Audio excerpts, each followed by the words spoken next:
Got a foreign girl switching for my necklace. Got $100,000 on my checklist. All the money you made, that's my work slip. You ain't learning. I be a new person. I be making money fast, they be so determined. I be working every day, yeah, I'm up on my circuit. Got me another diamond chain, made it from the surface. I been hurting. Would you live with me? Straight till the end. Baby, don't leave my back, I'm too spent. This is what I got, yeah, it's how it been. But that's okay, cause I'm making ends. Don't like me, well, I'm on the road. High speed, chase, that's what I love. Can't see what I can't control. Did it once, yeah, do it once again. Watch my father, yeah, he taught me how to win. Caught new Prada, money taught me how to spin. Waves like water, music taught me how to swim. I'ma fill my bottle way up to the brim. Back then, yeah, I never talked at all. Ashes, yeah, let them bitches fall. I've been way better than before. Posted with my cash to the top.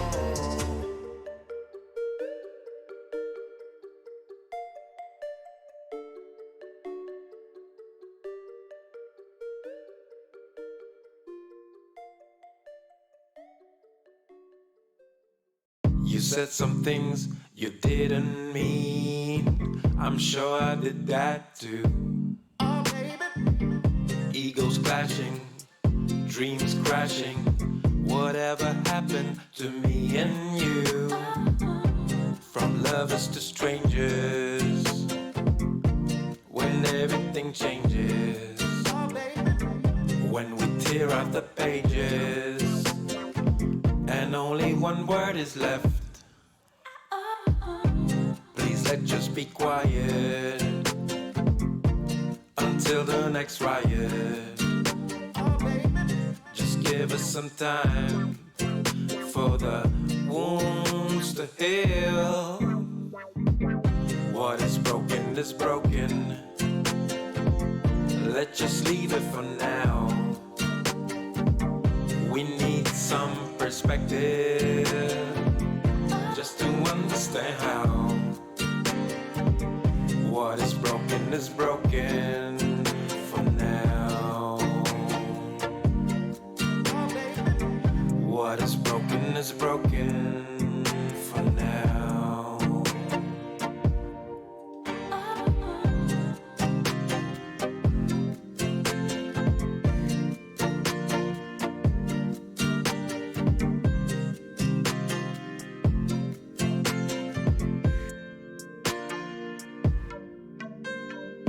I think we both need to grow so that we need not to know.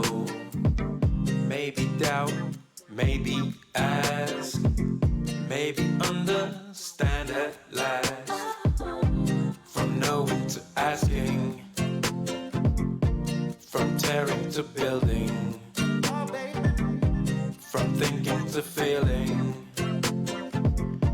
from hurting to healing. Please let's just be quiet and let the silence speak. Oh, baby. Just give us some time for the wounds to heal. What is broken is broken. Let's just leave it for now. We need some perspective just to understand how. What is broken for now. But maybe tomorrow we will know how. Yes, maybe tomorrow we will know how. Oh, maybe tomorrow we will know how.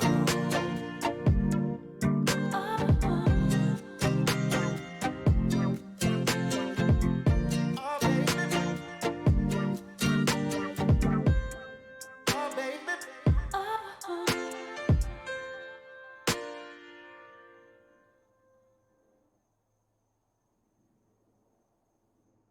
Do not come. do not come. Okay, this is the most disappointing video I've ever seen. She literally attacked the two things that I like.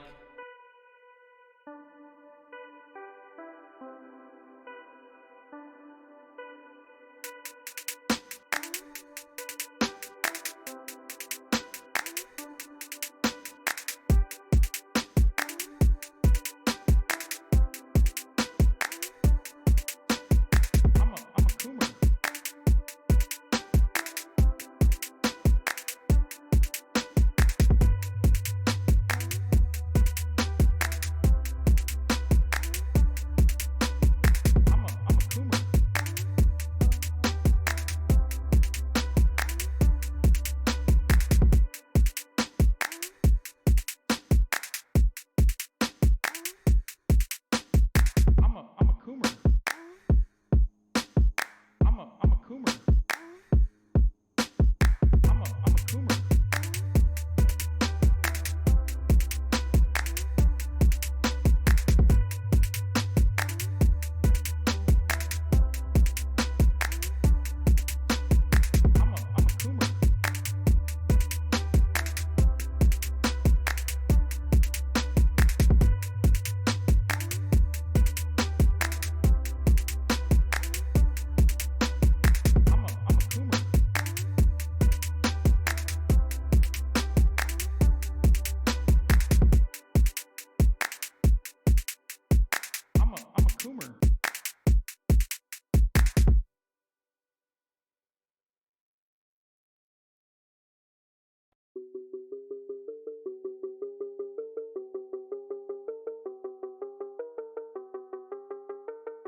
I took people's drop boxes. I was like, "Are you a conservative, ma'am?" And like an old lady would be like, "Yeah, I'm a conservative." And I would fucking deck her, take her ballot, and just rip it apart right in front of her face. I was like, you're not allowed to vote this way in California." That's right, bitch.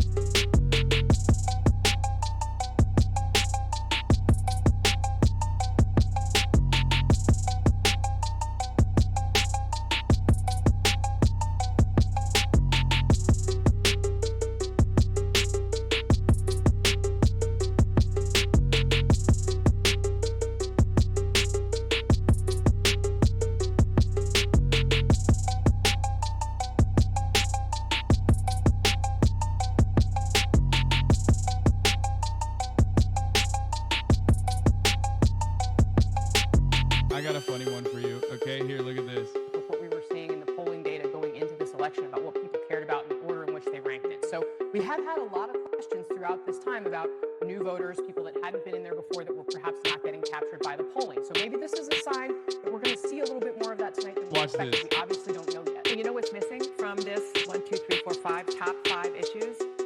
Democracy.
They say, rock, rock, rock. You say, blah, blah, blah. Talk is cheap, homie. Talk is cheap, homie. Blah, blah, blah, blah. Can't be no one else but yourself. You the best at being yourself. Remember that.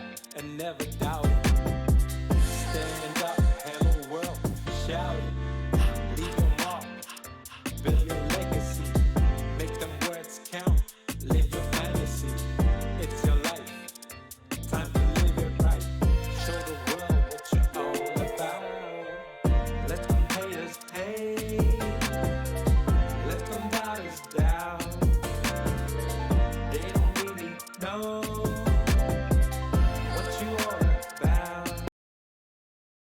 Let the talkers talk while you walk the walk. They don't really know what you all about. You only need yourself and the one and only. Even when you stand alone, you're never lonely. Take the path, less travel. When you reach your true level, allow yourself to take your place on your space. It's your birthright. Let your work outshine the talk. Let them smile, light up the dark. Let them haters hate. Let them doubters doubt. They don't really know what you all about. Let the talkers talk while you walk the walk. They don't really know what you all about. They say rock, rock, rock. You say blah, blah, blah. Talk is cheap, homie. Talk is cheap, homie. Blah, blah, blah, blah. Let them haters hate. Let them doubters doubt. They don't really know what you all about. Let the talkers talk while you walk the walk. They don't really know what you all about.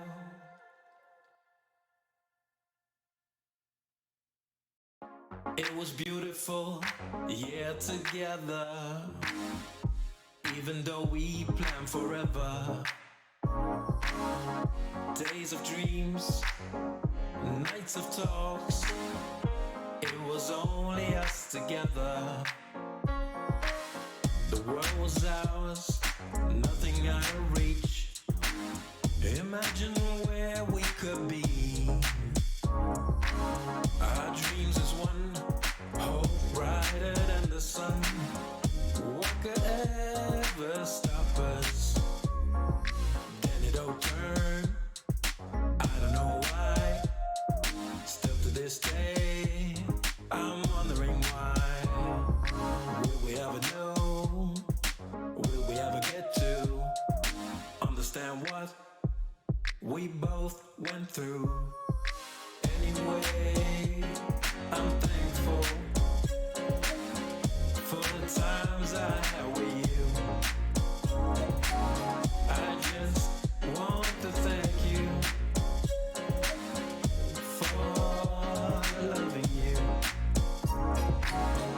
Your love made me love myself more. And I could never thank you, never thank you enough. I was down when you met me, but your smile wouldn't let me take down on myself, look down on myself. You told me I could, that I should, I would spread my wings and head for the sky. Then it all turned. I don't know why. Still to this day, I'm wondering why. Will we ever know? Will we ever get to understand what we both went through? Anyway, I'm thankful for the times I had with you. I just want to thank you for loving you. Your love made me love myself more. And I could never thank you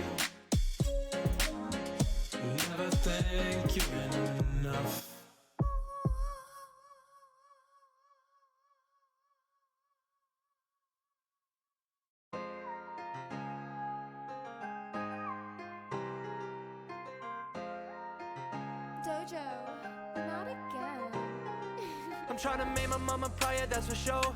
Landed in the city, but my heart is on the coast. I don't wanna look back what my life was like before. I just took a red eye, penthouse, top floor. In the stew, I got a spazzo. Back up in my bag, get the rackets and I cash out. I've been running laps, I don't got time to relax now. I just took a chance, wasn't looking for no handouts. Oh, they like proud of how we do this. I've been with my brothers in the hills, we going stupid. I can't stop, I've been different, always knew this. Trying to turn them Bordens into Benjis, needing blue strips. Oh, Walking on the floor of this shirt, no one protects me. Wanna show shawty my heart, she wanna text me. All this love I felt was a curse, I wanna XD. Going crazy, all of my nerves, who does to check me? All this fun, baby, why you gotta leave me on?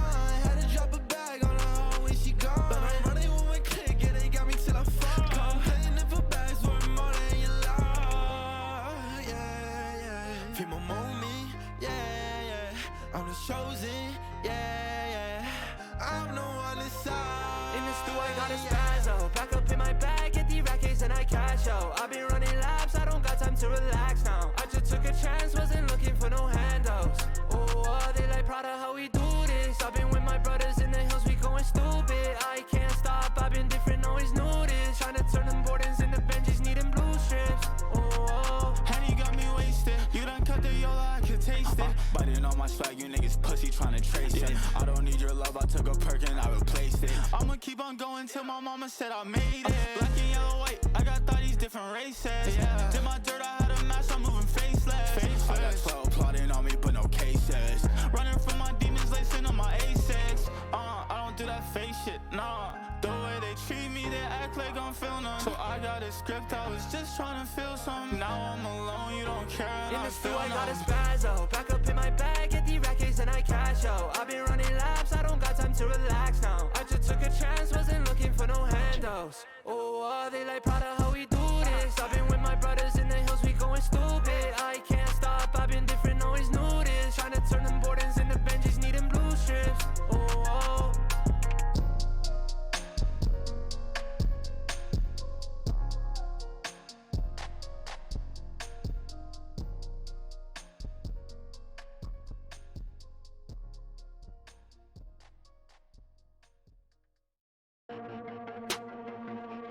Look what? Oh, look what? Wait, are you fucking kidding me, dude? Oh my god, you are such a pathetic piece of shit. Shame on you. Shame on you, you fucking liar. You fucking filth. You Hi, fucking hello. absolute dog shit. What's up, You internet? fucking piece of How's it going? shit. You fucking garbage motherfucker. Hope everyone's doing well. Fucking liar. I forgot to take my hair down. Weaselly little liar, dude. What a fucking weaselly little. Holy shit. What a fucking weaselly little Hope everyone's liar, good. dude. Holy fucking shit, I'm dude. pretty good myself. You fucking I should have piece done of this shit, you before I fucking started. garbage motherfucker. I cannot believe it. You fucking piece of garbage. You Yeah, I'm know just chilling. these motherfuckers are such liars, dude. Same shit, different I day. fucking- oh, I despise these people so much. God, why are you Posted more such a cat content fucking today. If you horrible want to monster, dude? go check that out. Shame on you, and shame on your fucking parents for literally bringing to this world such pathetic, filthy spawn.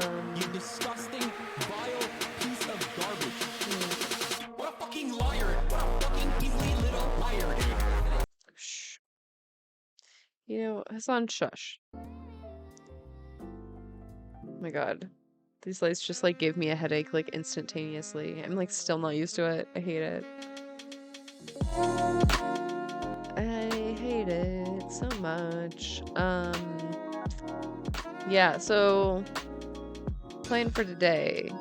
I've got a little bit of an article from Washington Post. I don't usually read them, but they did this really interesting visualization of what happens when you get shot with an AR-15. So, we'll read a little bit of that. I don't want to go through all of it because it does simulations of like actual like literal children that got shot, so I'll link it to you, but I don't necessarily want to like show that part. I just want to show the difference between like an AR-15 and just like a regular handgun or something. So we've got that. Then there's a little TYT piece on it. No, it's the damage report. And then we can get into watching the Trump and Trumpers mauled. Oh my god, they're mauling so hard. And then a little bit about Twitter and Elon and I don't know, whatever he's doing over there. And then we can do Fear End to wind up.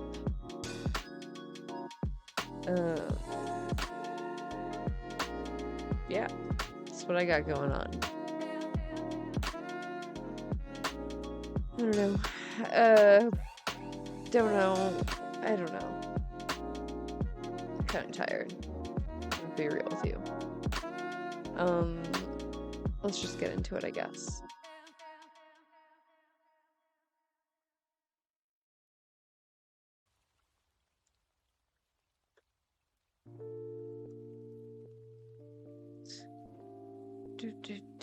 Oh, so I can't show this, but they included footage from school shootings or mass shootings.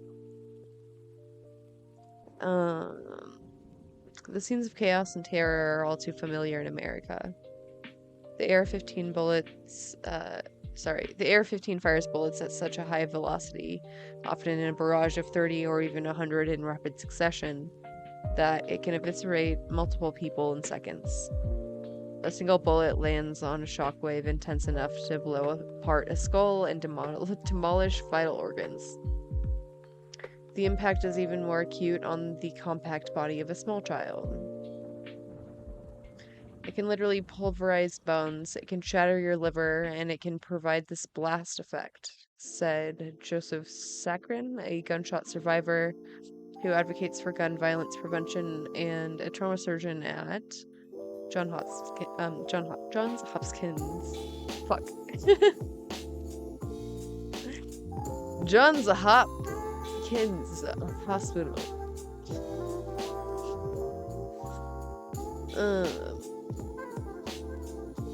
This is so fucking scary, dude. It's so horrific. Oh, I guess I should zoom in. I'm sorry.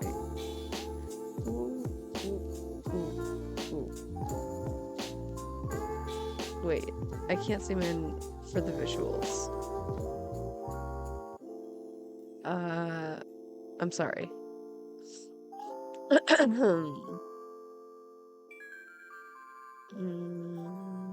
During a surgery on people shot with high velocity rounds, he said, body tissue literally just crumbled into your hands.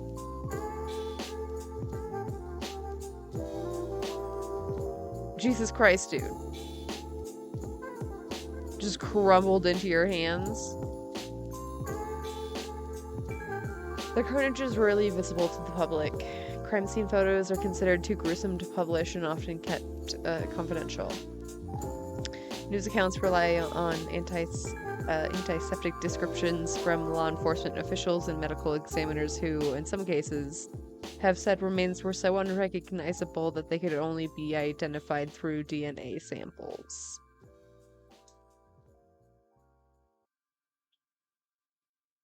I had heard, like, identifying kids through their clothes and shit, but, like, only through DNA? That's fucked up. It's really fucked up. As Sakrin put it, we often sanitize what is happening. The Washington Post sought to illustrate the force of the AR-15 and its catastrophic effects. The first part of this report is a 3D animation that shows the trajectory of two different hypothetical gunshots to the chest. One from an AR-15 and another from a typical handgun, to explain the greater severity of the damage caused by the AR-15. The second part depicts the entrance and exit wounds of two actual victims, Noah Posner, 6, and Peter Wang, 15, killed in school shootings when they were struck by multiple bullets.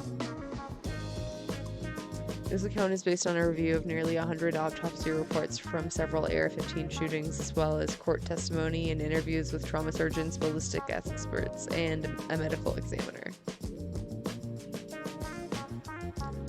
The records and interviews show in stark detail the unique mechanics that propel these bullets and why they unleash such devastation in the body.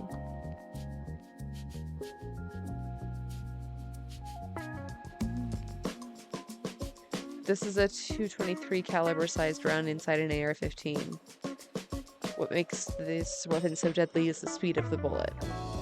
It is small and light. Its cartridge holds enough propellant to send the bullet flying out of the barrel at a speed that would cross 6 football fields in a second. 6 football fields in 1 second.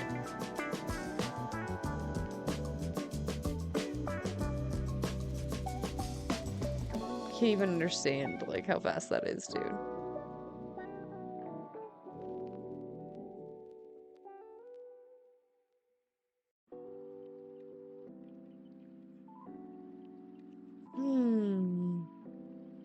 This is a 9mm sized round, a common choice in handguns. Its bullets are larger inside smaller cartridges. They don't hold enough gunpowder to match the velocity of a .223.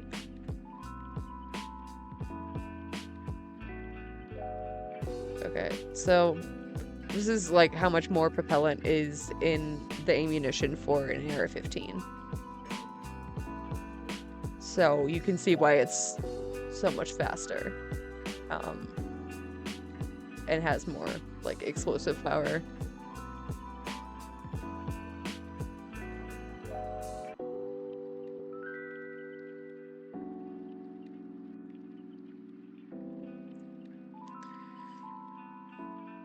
Any bullet can kill, and instantly when it hits with a vital organ. The higher speed of a bullet from an AR-15 causes far more damage after it hits the body and drastically reduces a person's chances of survival. As that bullet slows down, said trauma surgeon Babak Sarani, an authority on casualties from mass killings, that energy is so massive that it has to go someplace, and your body will literally tear apart.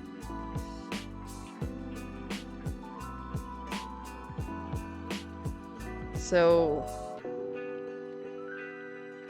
wait, is this the AR-15 bullet? Yeah.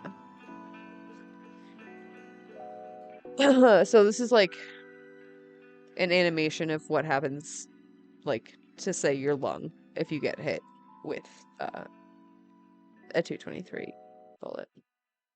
In this hypothetical scenario, the bullet bursts into the chest cavity, it shreds the lung tissue, severs nerves and vessels, and causes massive bleeding. It also begins to tumble, taking a chaotic path into the body. The speed at impact creates a blast effect, like the wake that follows a boat, causing internal injuries far outside the bullet's path. Here, the blast destroys a large vein that carry blood back to the heart.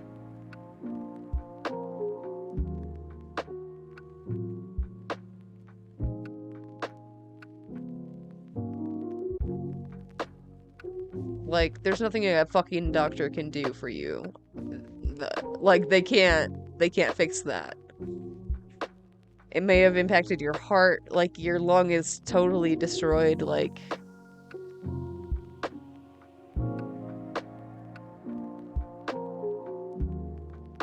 So this is the 9mm. It's just like a straight path through. A 9mm bullet from the same distance takes a relatively linear path. Because that bullet doesn't produce the same blast effect, it's far less damage. It causes far less damage. Like, they can, like, potentially save you from this. But not from the AR-15 blast, like...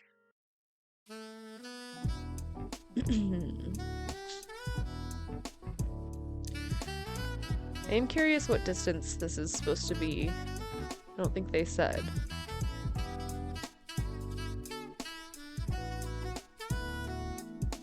I guess the simulation is like pretty close. Like 10 to 15 feet or something. I don't know.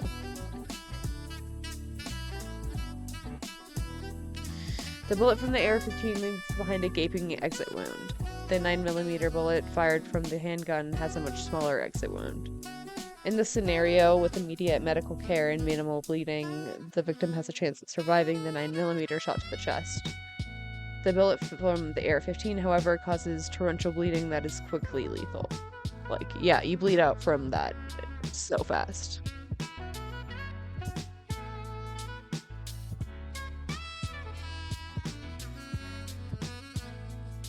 Two children, many bullets.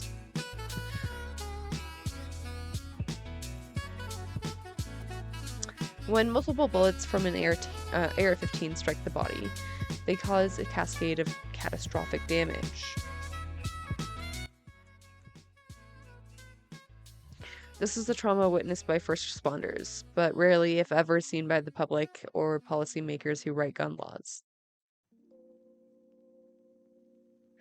The Post determined that there is a public interest in demonstrating the uniquely destructive power of the AR-15 when used to kill. What follows is a detailed depiction showing the impact of bullets fired from an AR-15 at two young victims. It is based on autopsy records from Noah Posner and Peter Wang from that the Post obtained through public records. Due to the unusual visual nature of the representation, the Post took the added step of seeking and receiving the consent of the victims' families before proceeding with its account. The Post offered the families the opportunity to view the depictions in advance of the publication, which they declined to do. The families also declined to be interviewed for the story, but a spokesperson for the Wang family offered a statement explaining why Peter's parents, Hui and Kong Wang, provided their consent to the Post. Peter's parents want people to know the truth, said Lin Chen, their niece and Peter's cousin. They want people to know about Peter. They want people to remember him. This presentation may be disturbing to some people. It should be disturbing to everyone. This is, like, really tough. I, read this already. It's very hard. It was Sandy Hook and, oh, I forget. I'm sorry. Yeah, it's rough. Very rough stuff. I liked at the end, they have a little counter. You've been on this page for more than 11 minutes. It took 11 minutes for the shooter to kill 60 people and injure 869 others at the Las Vegas concert. Which is pretty fucked up. And it changes for how long you've been reading. So here's the link. If you'd like to go check that out, I highly recommend it. It's difficult but important.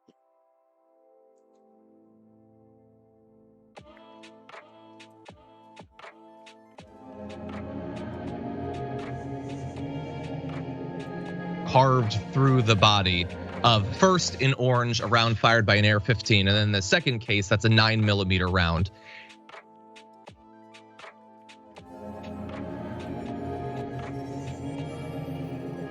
Carved through the body of first in orange, a round fired by an AR-15, and then the second case, that's a 9mm round.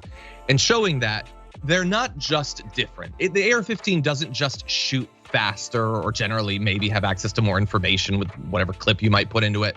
It's not just that.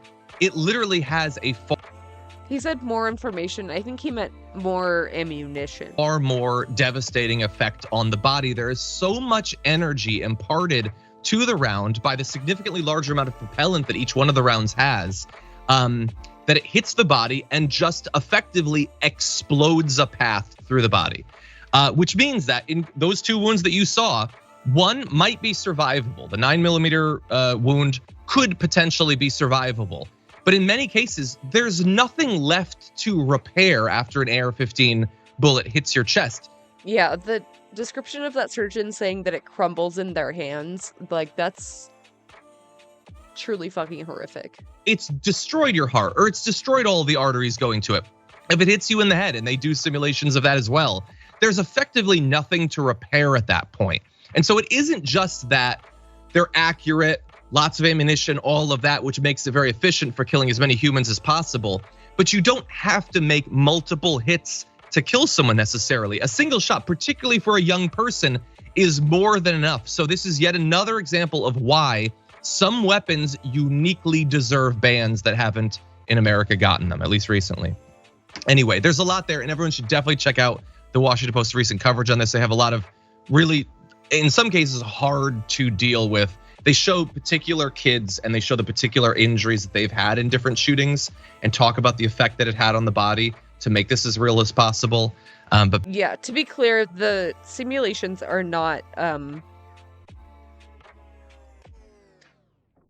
like, they just show like the relative size of the kids and like their injuries, but like it's not like, you don't see like a picture of their face. It's not like AI. Like, Benny, what do you think about this? Yeah, I mean, it's just really heartbreaking. It's just really infuriating because like, because yeah, it's just fundamentally unnecessary. Like it's not something that anybody needs. Can we stop pretending that it's gonna be for home defense? Like, can we just please, for love of God, just stop pretending that like, oh, AR-15, I really need this for like home defense. Like, no, you don't, right? You're not John Rambo. Nobody's out to get you, right? You're not gonna like save the world or anything like that. You're just, yeah, like if you need it for home defense, then you could use a shotgun. I'm sorry, you could. Just a random person. Please stop, right?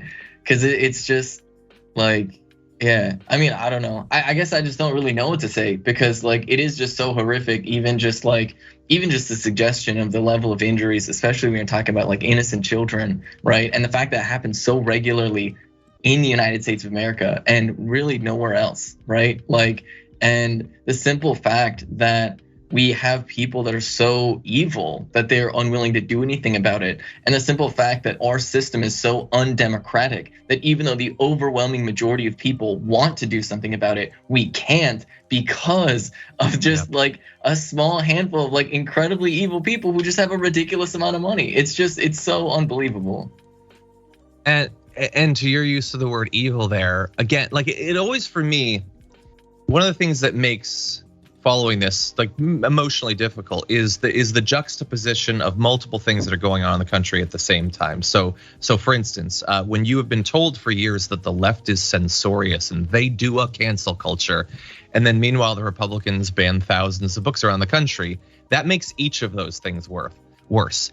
In this case, to have an entire party and tens of millions of their followers literally not care about children being blown to pieces.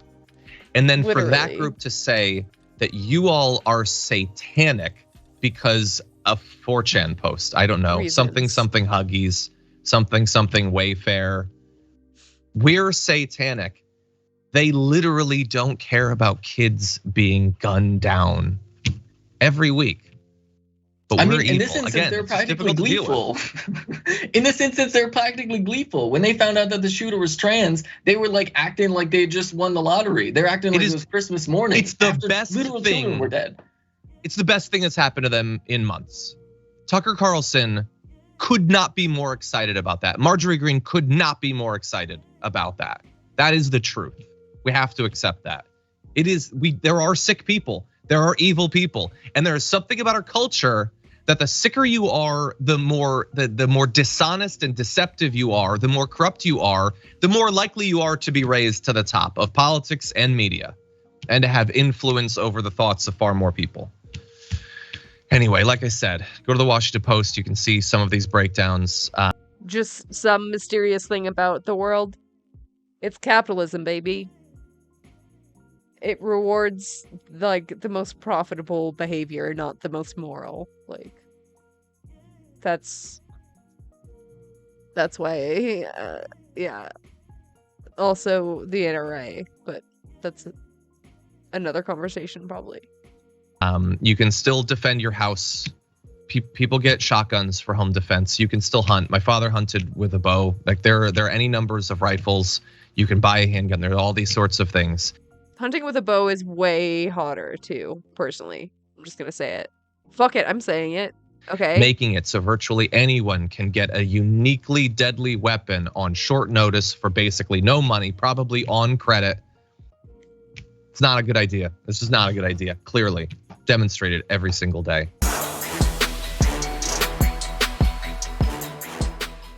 For more political news breakdowns, interviews, stories of activism, and me trying my hardest to care about the occasional big celebrity news story, subscribe to our YouTube.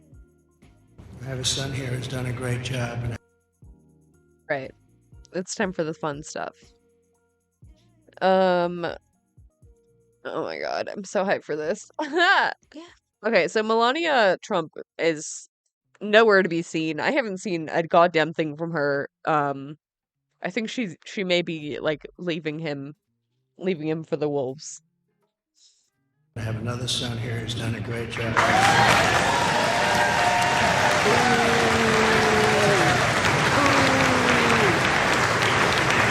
And Ivanka and Barron will be great someday. He's tall. And he's smart. That was Donald Trump speaking at Mar-a-Lago, going through a run through of all of his family members in the audience. And did you notice what was missing there? He's like, I got a son doing a great job, another son doing a great job. Don't remember their names. I'm sure they have them. Tiffany's over there. Barron, he's my son. I know who he is. He's tall, right? Yeah, that one. So he ran through all those kids and Ivanka. Did you notice who he didn't mention? Who he didn't point to? Wasn't standing by his side? Where's Melania, Don? Where is she though? Like where really though? Where's Melania? He just came back from a historic arraignment. First of all, he'd been away. One would think you'd want to be around your spouse after a trip like that. But this entire event was to project strength and is there even one picture of them holding hands or anything? Unity. We are going to beat this thing, except there's no we. She lives there, by the way. She's just, what was she, 100 feet away in a different room? 100 yards away in a different room. She was there, but not there. And that I find to be fascinating. According to reporters, there was no sign of her. A notable absence, The Independent says. Yes, I would agree with that. I do think that it is notable that she is not there to support her poor beleaguered husband as he faces an investigation for the hush money payments he paid to cover up an affair. What do you think? This checks out with everything else. Remember, as there, once he was in office, and then the slapping of the hand away, and then every opportunity at least to try and avoid him. I think even for the first month or two, if my memory is correct, she was off in New York while he moved into the White House. And then finally, they're like, "This looks kind of bad. You got to move in, Melania." Especially when it comes to all this. And I think this is, I'm trying to get the affairs of Donald Trump, the alleged affairs of Donald Trump, straight in my head. But wasn't this the one that was going on while she was pregnant with that tall child? It was allegedly 4 months after she gave birth. 4 months after. To the tall child. So he's now tall. He wasn't tall then, but now he's tall.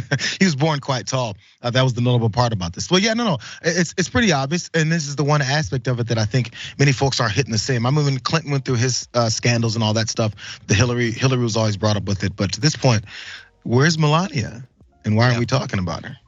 Yeah, and again, like many of you might think, well, what's the matter? Why does it matter at all? And look, I would largely agree. I don't think it matters. I don't think anything having to do with affairs necessarily matters if you having that affair or covering up that affair or the way you've talked about that affair doesn't run directly contrary to everything that you purport to believe. And more importantly, since most politicians are con men and Donald Trump obviously is one, continuing to support this man when everything that he has done runs directly contrary to everything that you purport to believe.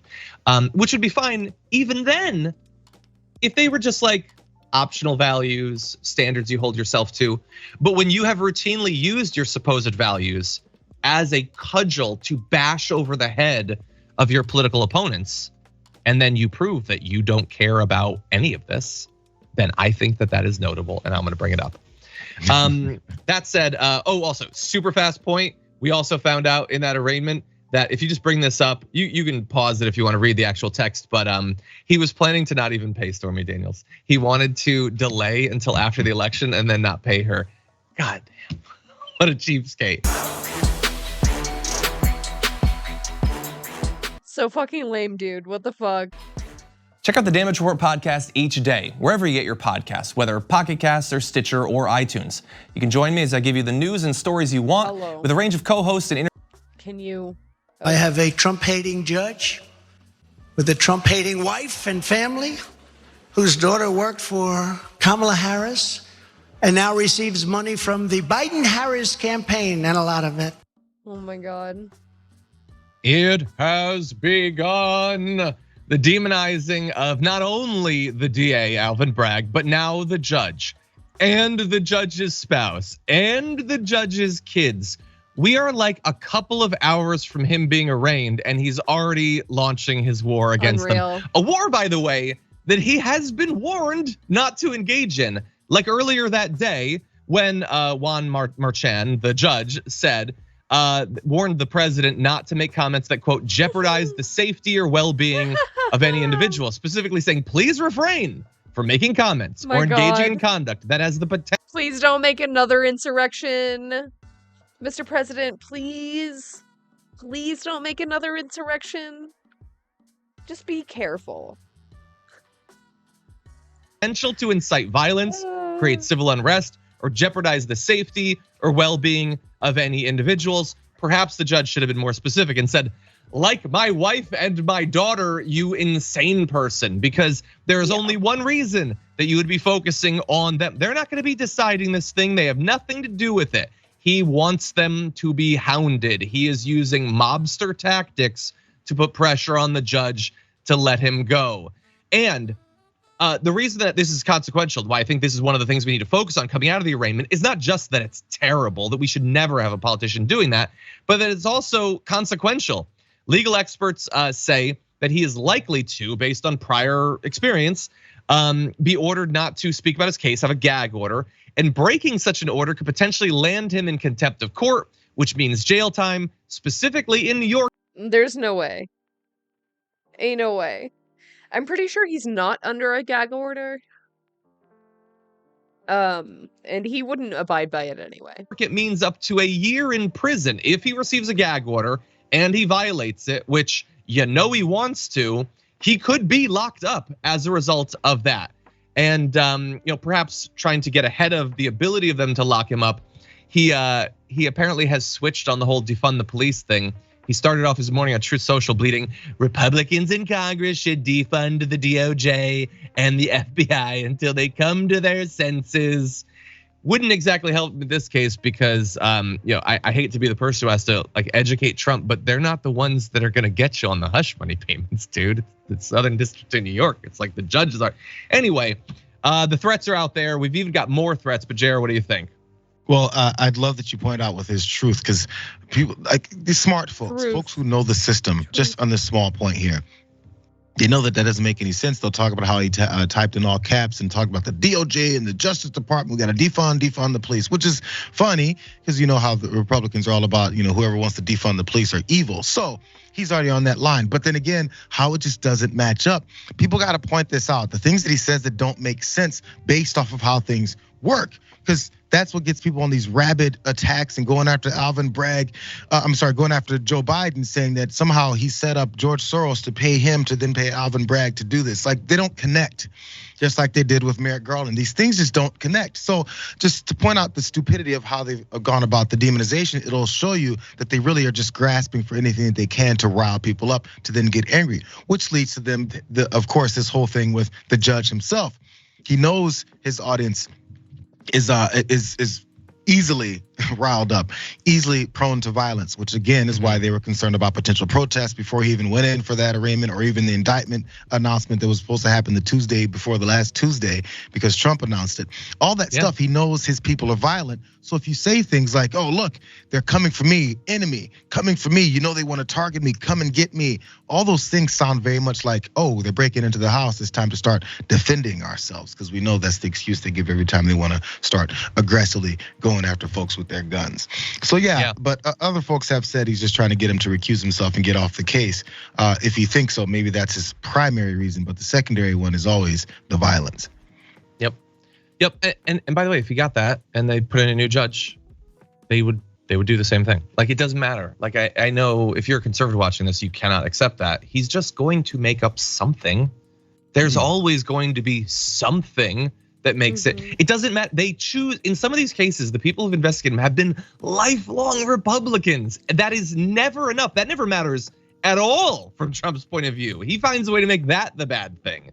So anyway, like, we'll see. The threats so far from Trump haven't been as bad about the judge as some of the prior threats towards Alvin Bragg were. So maybe his lawyers are still having some sort of effect, but we're very early on in this process. It's like December when the next court date comes, and the actual trial is supposed to start, I think, in January. That is, I think, when this thing might really heat up. But anyway, it isn't also along the way just him.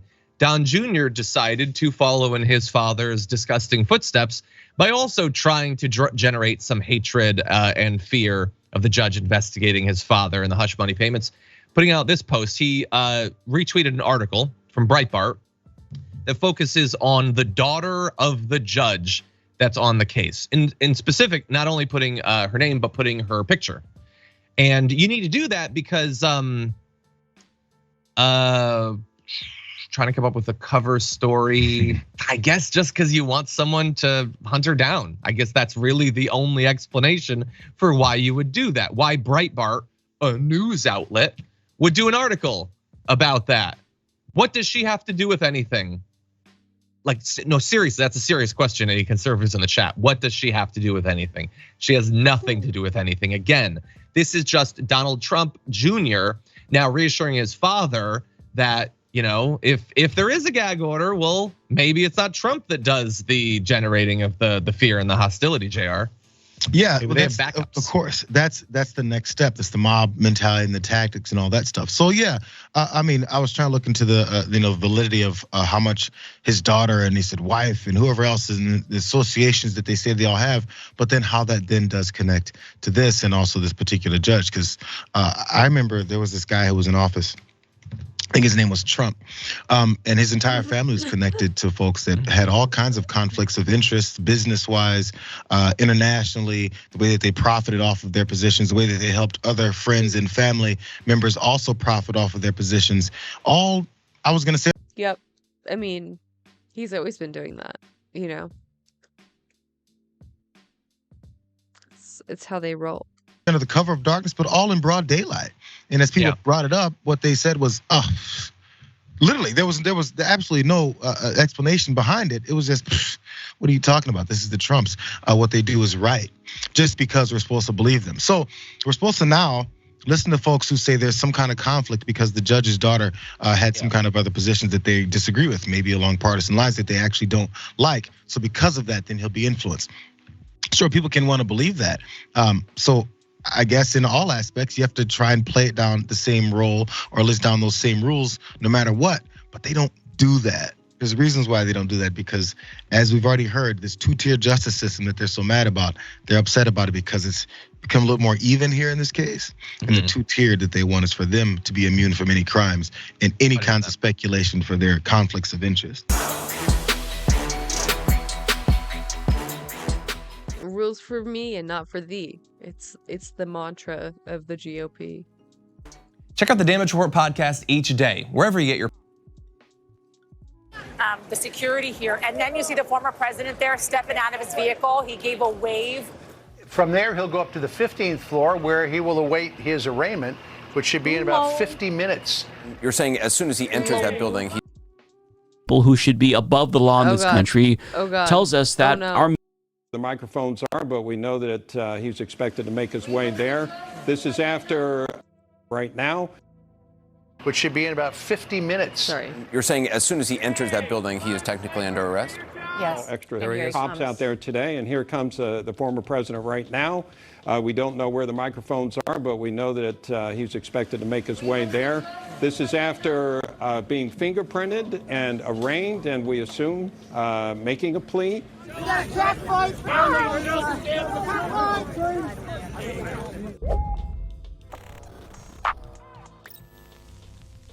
Happy Trump arrest day, my friends. It finally happened. The former star of Home Alone 2, Lost in New York, has been arrested after surrendering to authorities in New York following a grand jury's criminal indictment on 34 felony counts of falsifying business records, to which he predictably pled not guilty to. Now, together, the charges carry a maximum sentence.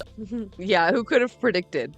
Who could have predicted that Trump himself would plead not guilty to every charge? Of course. Of 136 years in prison, according to Reuters. But since it's Donald Trump and he is considered royalty in this country, I'd be surprised if he even saw a single day in prison, considering he wasn't even handcuffed and didn't get a mugshot taken when he was arrested today. Very equitable justice system that we have here, don't we?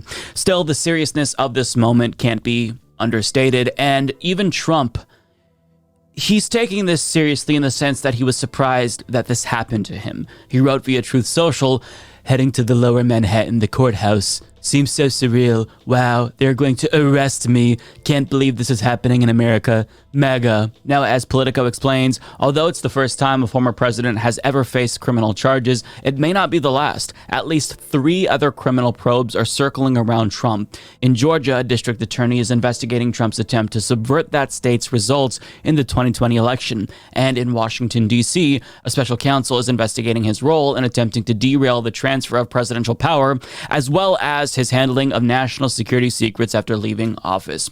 Now, with regard to that latter issue, the Washington Post reported on April 2nd that the Justice Department reportedly has even more evidence that Trump possibly obstructed justice.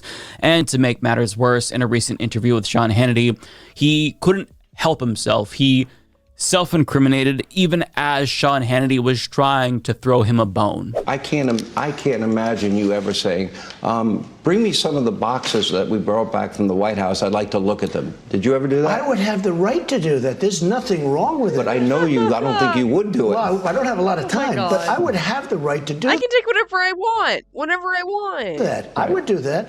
There'd be All right, let me move on. Fuck it, let's move on. I'm literally trying to help you here, man, but you just won't shut the fuck up.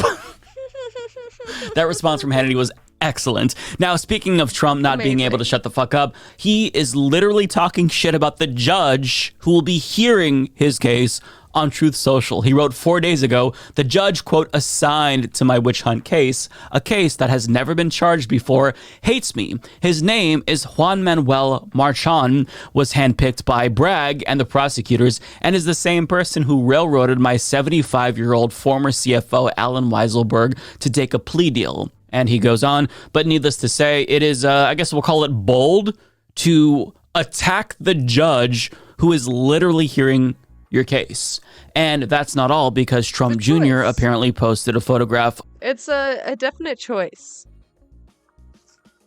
It's always a fucking witch hunt. Always a witch hunt. Definitely never did anything wrong. Sure.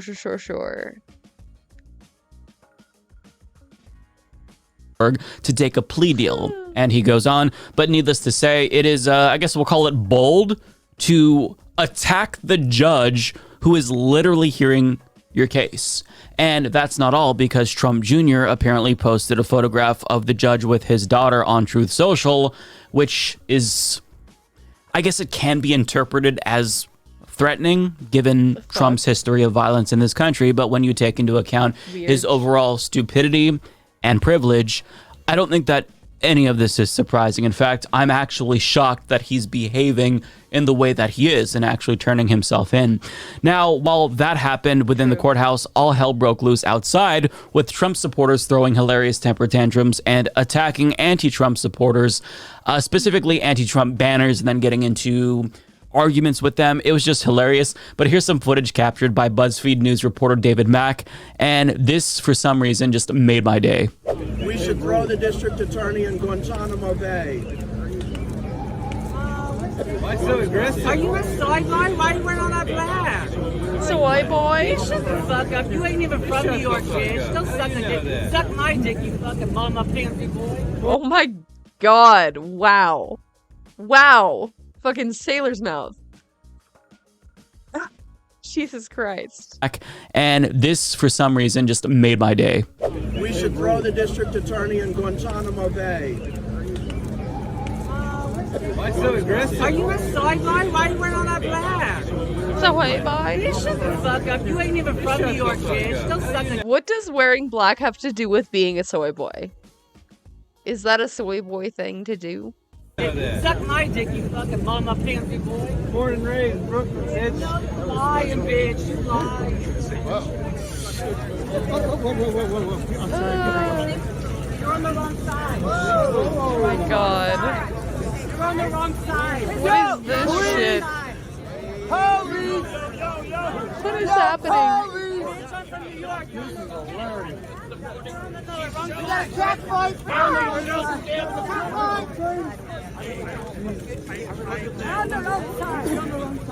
Literally, what is happening? It's just chaos. Get out of here, you old bag of bones! Get out of here, you old bag of bones! Get out! Tear this shit out! Enough of it! What happened to the party? I'm not tourist, bitch. I'm from New York. What's good? What's good? What's good? Violent communist agitators. Exactly. Violent commies. I just can't go with your way, right? Now. Back off. You got your thing. And now they're turning around, right? They saw the fight, and now they're... Yeah, so I honestly have no idea what was even going on there, but I did find it thoroughly entertaining. Now, there was also some... I literally do not know what the fuck is happening at all. I guess you would call them celebrities in Trump world that showed up, including George Santos, who was trolled when he arrived, and also Marjorie Taylor Greene, who was eventually run out because people weren't very excited to see her face in New York. Now, she showed up to give a speech in support of Donald Trump, but the problem was there were far more counter-protesters, so she really couldn't even get a word in edgewise because their loudness drowned her out.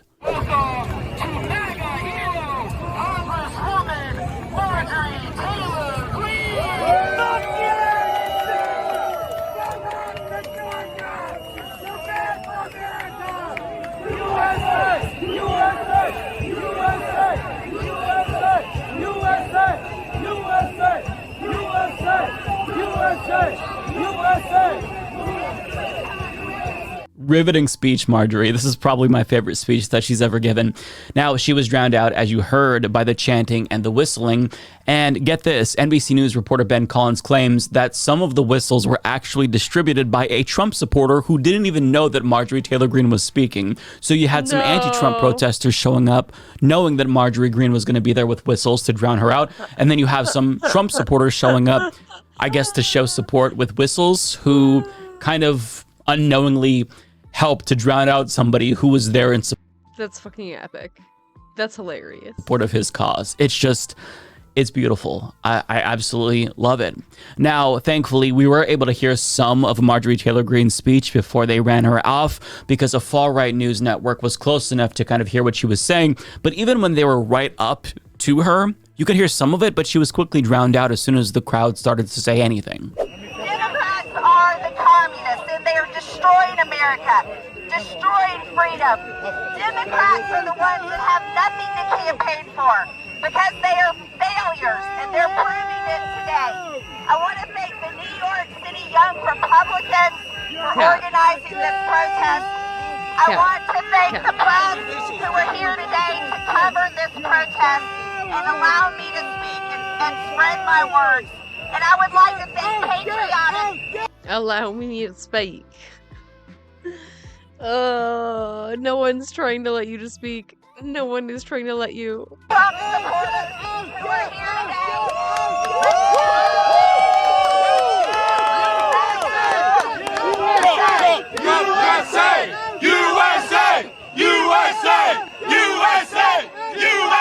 And she left about 30 seconds later, as you can see, and nobody could hear what she was saying, and she was basically run out of that event, which is great. You have people like Jamal Bowen showing up and also clowning on her, which you love to see. Marjorie Taylor Greene needs to take her ass back to Washington and do something about gun violence. Do something about affordable housing. Do something about childhood poverty. Do something about climate change. Do your freaking job, Marjorie Taylor Greene. You don't need to be in New York City talking that nonsense. Go back to your district. You're not. What are you doing here? What I love is that Marjorie Greene, She doesn't even go here. Go home. she took notice of the attempts to try to stifle her, and she ironically called for the counter-protesters to be arrested for violating her freedom of speech. Let's just stop for a moment and let that sink in. She wants the counter-protesters there exercising their free speech rights to be arrested for violating her free speech rights. She wrote via Twitter, "I'm here in NY to protest with my voice against the weaponization of the justice system on innocent President Trump, but the counter-protesters are coming to commit assault that can cause audible damage to everyone's ears, including..." Audible damage. Do you mean hearing loss? NYPD, shut the fuck up. But Mayor Adams warns me by name. If counter-protesters are violating freedom of speech and committing assault, they should be arrested. Yes, because if people are too loud, then that is tantamount to physical assault, I guess, according to this genius. Now, the last thing that I want to talk about actually pissed me off, because it's not just Trump supporters who were distraught seeing him arraigned. It was also liberals like Van Jones on CNN who, for whatever reason, tried to sanitize Trump's history of violence and criminality because he looked sad, I guess. He looks sad. Yeah. He looks sad. He looks like the weight of it's hitting him. And, you know, just as a human being, like I don't take joy. I don't like the prison system. I don't like what it does to people. I don't like this process. So I don't take any celebration in seeing him looking that way. He looks sad. Now, doesn't mean that accountability is not owed. We don't know what he's going to be charged with. There's a lot more, but at that moment, that is not a conqueror. That is a granddad having a very bad day. Van Jones, shutting the fuck up is free, man. Trump has no remorse for any of the pain and suffering that he caused around the world. But all it takes for liberals like you to feel sympathy for him is just to see him with a sad face. I mean, do you think that Trump felt an ounce of sympathy for the families he destroyed with his drones? Do you think that he shed a single tear after he killed Nawar al-Awlaki, an 8-year-old little girl? Do you think that he felt bad after he vetoed a bipartisan resolution that sought to end U.S. complicity in Saudi Arabia's genocide in Yemen? Of course he didn't. So he may look like a grandfather who's having a bad day, but this man is no ordinary grandfather. He is a mass murdering war criminal who literally tried to overthrow the U.S. government. And also, he's an associate of Jeffrey Epstein. Aren't we celebrating that one of Jeffrey Epstein's associates is finally seeing some accountability? I mean, I say accountability, and I feel like that isn't necessarily the right word because I would be surprised if he even served a single day in prison. But I mean, all it takes is Trump to have a sad face and all of a sudden liberals like Van Jones are just, they feel guilty. I mean, regardless of the outcome of any of these cases, I can guarantee that Trump's punishment just won't be enough given how bad of a person he is. So, I mean, it's... Yeah, I mean, it's not his only case. We're just getting started. There will be more indictments to come. Don't you worry. Certainly funny on one hand to see the meltdowns and overreactions to Trump getting arrested, but the fact remains that the mere prospect of just one elite finally being held minimally accountable is this upsetting to so many people. And that is deeply pathetic, even if it is somewhat funny. The fact that so many people think that there are actually people who should be above the law in this country tells us that our media has failed us. And you see the problem there with Van Jones running right along with the right-wing narrative that maybe Trump shouldn't be arrested. You know, he should be held accountable, but, you know, it's just a little bit sad because he looks like a grandfather, and I have a grandfather that I wouldn't want to see arrested. Yes, Van Jones, we all love our grandfathers. The problem is that our grandfathers don't stage insurrections, don't use campaign funds illegally to pay off porn stars that they fucked, don't obstruct justice, threaten violence, do mass murder around the globe. Our grandfathers aren't like Donald Trump. He is not like some normal person. Like, we don't have to humanize this fucking monster. He's a bad person. And even this small amount of accountability, just turning himself in, is enough to make people apoplectic. And I find that very depressing overall, but I'm not going to let that detract from the overall hilarity of this story because the meltdowns are juicy and I'm going to enjoy them because this is America and nothing good ever happens to the American people. So if we can at least watch one elite go down in flames, at least somewhat, then I'm going to let myself enjoy. Yeah, and if you want to lock up Biden and Kamala too, be my fucking guest. By all means. Indict those bitches as well. That, and you should allow yourself to find some joy out of this as well if you can. Mike is a total shitlib. Once he started shilling for the DNC, I stopped watching. So I definitely won't be hitting the subscribe button. This is dope. Or turning on notifications by clicking the bell. No way. It's very sad, I know. I'm very sad. What do you think he has prepared? I think he's just it's gonna be a lot of waving, a lot of smiling, a lot of like the same sort of Alvin Bragg is a horrible person, the judge is a horrible person, all you people are horrible people, New York City loves me, despite the fact that here's my prediction. There's not gonna He's basically psychic. He locked that. And he was right. Sam is always right. gonna be a lot of pro-Trump protesters. No. I mean, I think there could be like 20. Right, like it's funny that it seems like the disparity between security and actual turnout's going to be wild. Like, I think Midtown Manhattan's going to be like Fort Knox essentially for like 20 protesters. Well, honestly, they're going to pretend like, the reason why no protesters showed up because they were afraid of the police presence. If they were smart, they'd hire some crisis actors for the situation. I've told them all to stay home. Yeah. That's why they didn't show up. They listened to me. They left me. Here is Trump's attorney, Jim Trusty. I mean, it's in the name, buddy. On Fox's Shannon Bream's show yesterday. And Trump has been going off on Truth Social, I guess, about the judge in his Manhattan case. Do you remember like when one of the first cases that was like overturned, I think, with some of his immigration policies, and he said, we can't trust it because the judge is Mexican. Yes. Or Mexican descent or whatever it was. He's biased. He's Unlike back the to white this. judges, they have no bias. I mean, I think the theory about this is to get into the judge's mind, right? Because then the judge is like, am I doing this because I really resent Trump, or am I doing this because this is the case? I mean, I imagine it's not ultimately going to impact the judge, but I could see why Trump would think that it might. Here is Jim Trusty. To do. President has had quite a bit to say, including this post from Friday. I'll read in part talking about the judge overseeing this case. He says, the judge assigned to my witch hunt case, a case that has never been charged before, hates me. Why is assigned in quotes? What does that mean? Assigned? Also case. A case that has never been charged before. Yeah, that's kind of how cases work. Like, they don't exist until they charge you with the crime. A lot of that's in all caps. He goes on to say, that's the same person who railroaded my 75-year-old former CFO, Alan Weisselberg, to take a plea deal. He strong-armed Alan, which a judge is not allowed to do, and treated my companies, which didn't plead, viciously appealing. So a couple things to break down there. First of all, I'm an attorney. Pause it. Let's just start with like viciously appealing. What does that mean? That's what I wish they start with. Vicious. Like, what does that mean? Like, is he really trying to say appalling? That's what I was curious about. Is it appalling, or is he saying he's going to appeal the decision, but it hasn't even happened yet? No. Okay. Yeah. I mean, preemptive appeal, like a preemptive pardon.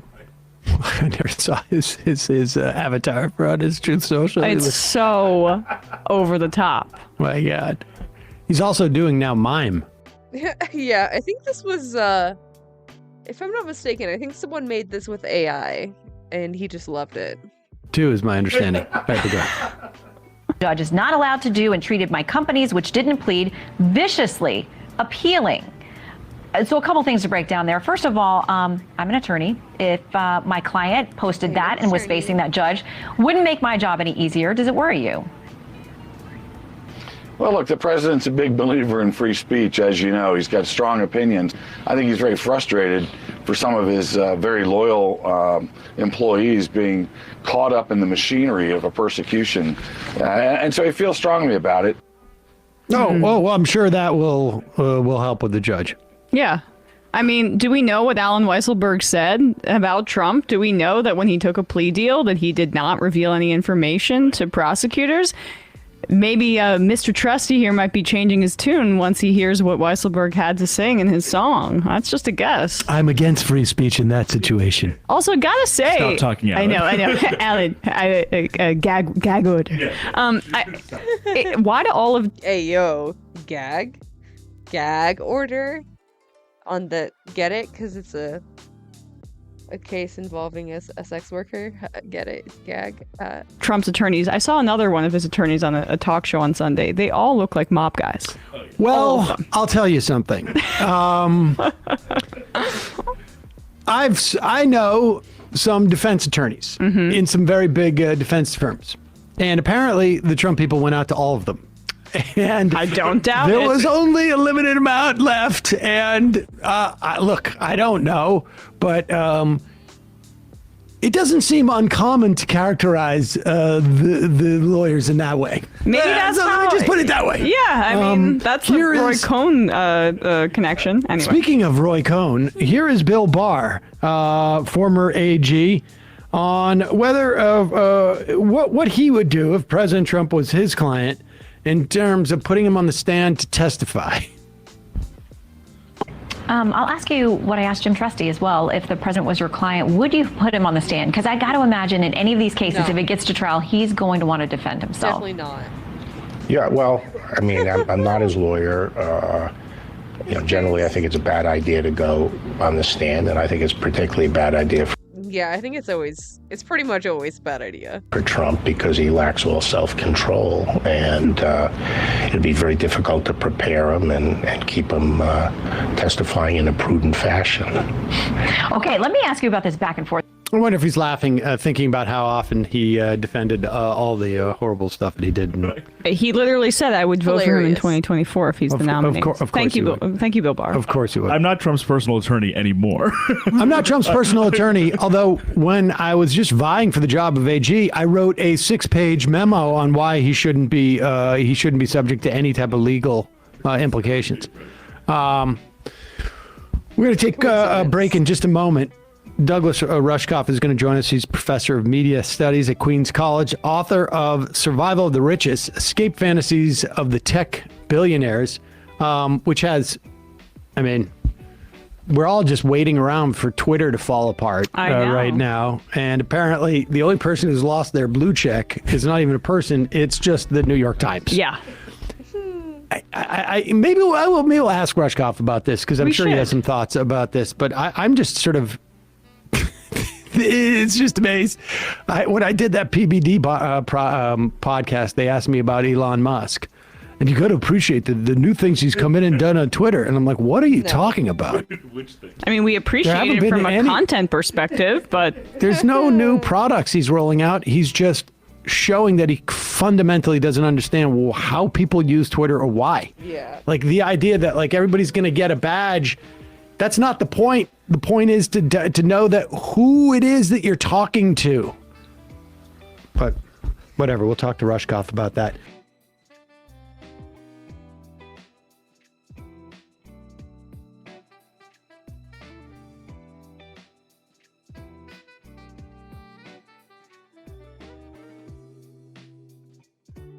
Show me the man, I'm going to find you the crime. In other words, you show me the man, and guess what? I'll find the crime. That is something that happens in communist USSR. It was, of course, Joseph Stalin who said, "Show me the man and I will show you the crime." Ooh, I like history and that sounds fun. Okay, TD, show me the man, bring him up. Let's see what he looks like and we'll see if I can do what Joseph Stalin, I guess, was capable of doing. What does he look like? Oh, that's the man. Okay, I'm gonna say that the crime is falsifying business records in the first degree. To be fair, I wasn't the first person to say that.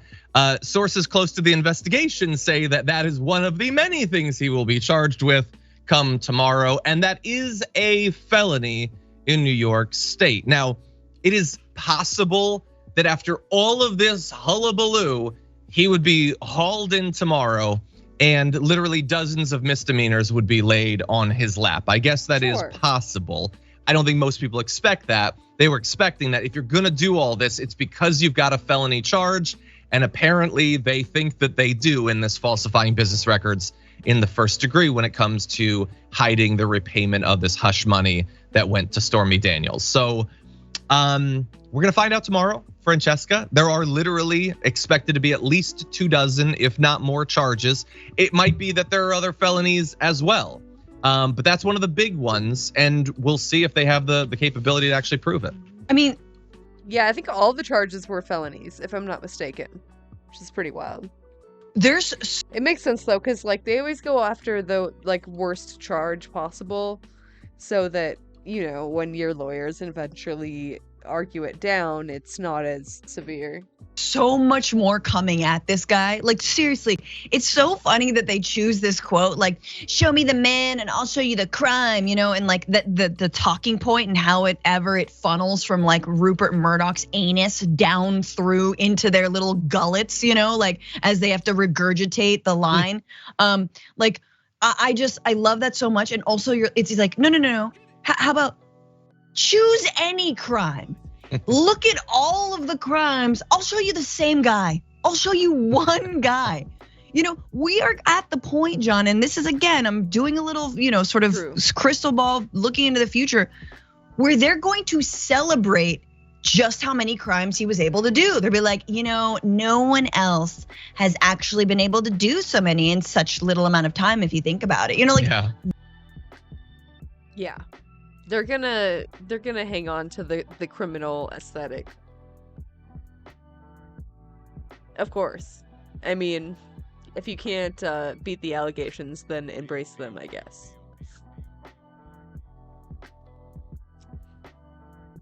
We could have seen this coming.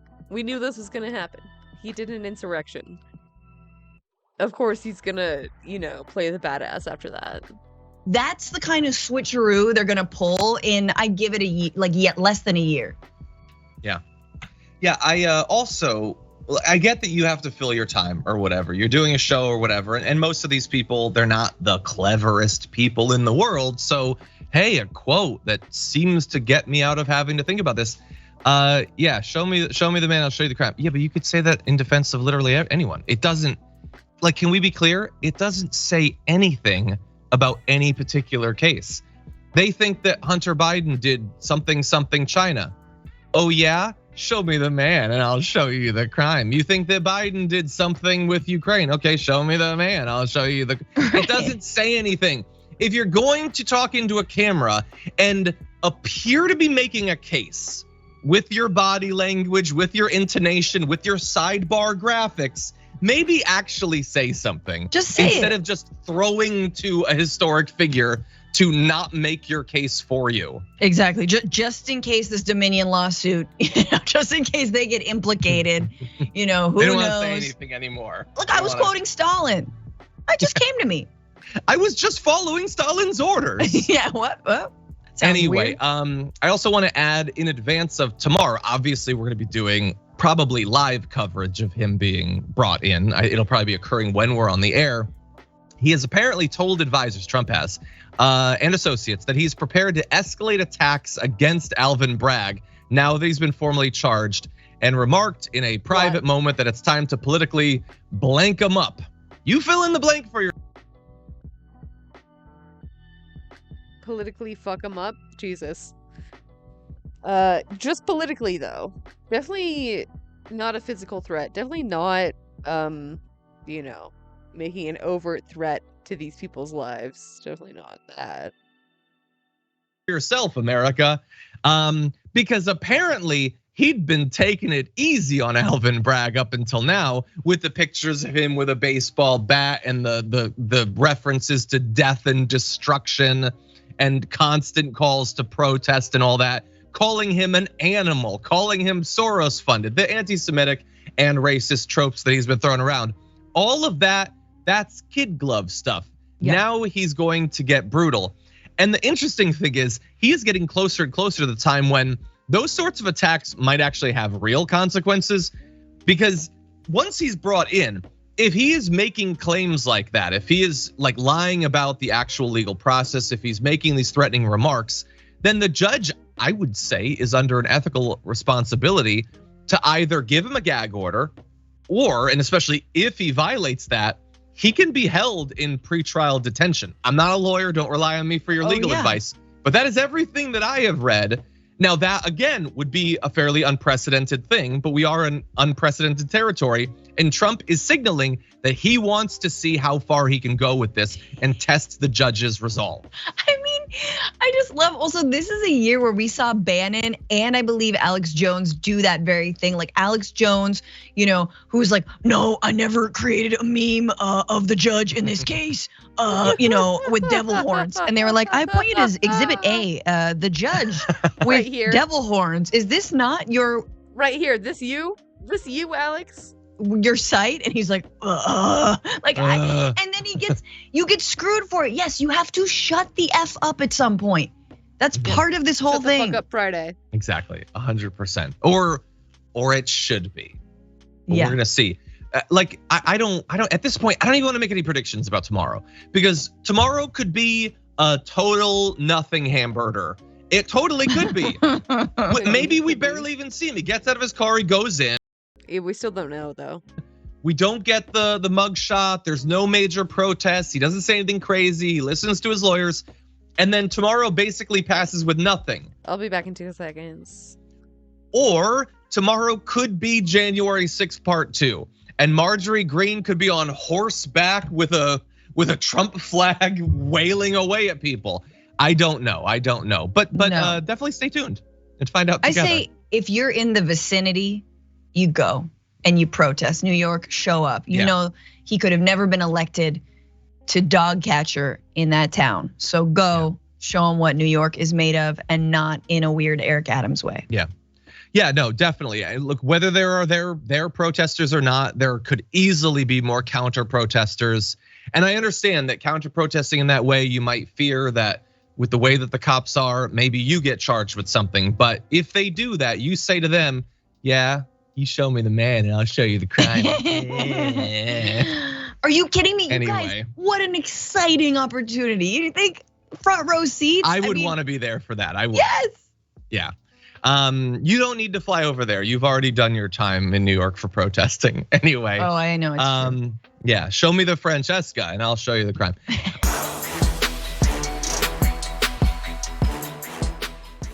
Check out the Damage Report podcast each day, wherever you get your podcasts, whether Pocket Casts or Stitcher or iTunes. You can join me as I give you the news and stories you want, with a range of co-hosts and interview guests jumping in on the fun each day.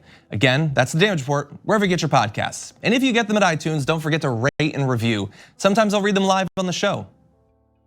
New reports out just in anticipation of Trump being booked on his Stormy Daniels related case involving the classified documents scandal. There are actually developments on that. Apparently the Justice Department, as well as investigators with the FBI, have been accruing new evidence that I'm gonna say hints because I think we're supposed to legally, but like you get the idea. It's pretty strong when it comes to obstruction of justice. And I wanna dive into what they found. On top of everything that we already know, we know he did it, we know why he did it, but everybody is supposed to pretend that who's to say? We need to get into his frame of mind, his intent. That's what it's all about. Well, this evidence does get into its intent. So let's jump into what they found. They've gathered what they're calling new and significant evidence that after the subpoena was delivered, one of the early subpoenas to Trump to return the documents that he still had, Trump looked through the contents of some of the boxes of documents in his home, apparently out of a desire to keep certain things in his possession, according to people familiar with the investigation. Investigators now suspect, based on witness statements, security camera footage, and other documentary evidence, and security camera footage being included in there, I think is the most fascinating part, that boxes including classified material were moved from a Mar-a-Lago storage area after the subpoena was served, and that Trump personally examined at least some of the boxes. Now, this makes this, I don't think it should need to be pointed out, incredibly different from other cases involving former White House officials and classified documents. Yes, from a 1,000-mile view, other people, including Mike Pence and Joe Biden, have their classified document scandals. But in none of those other cases is Wait. These got out of order. Whoops. Anyone alleged to have been asked to return them, to then go root through the boxes and then start hiding stuff. No one other than Donald Trump is being accused of anything like that. And it has led to these investigators saying that this is evidence that he himself intended to, and he also told others to mislead government officials in early 2022, even before the subpoena, about these documents. And again, any of these individual things by itself isn't necessarily a crime, but if the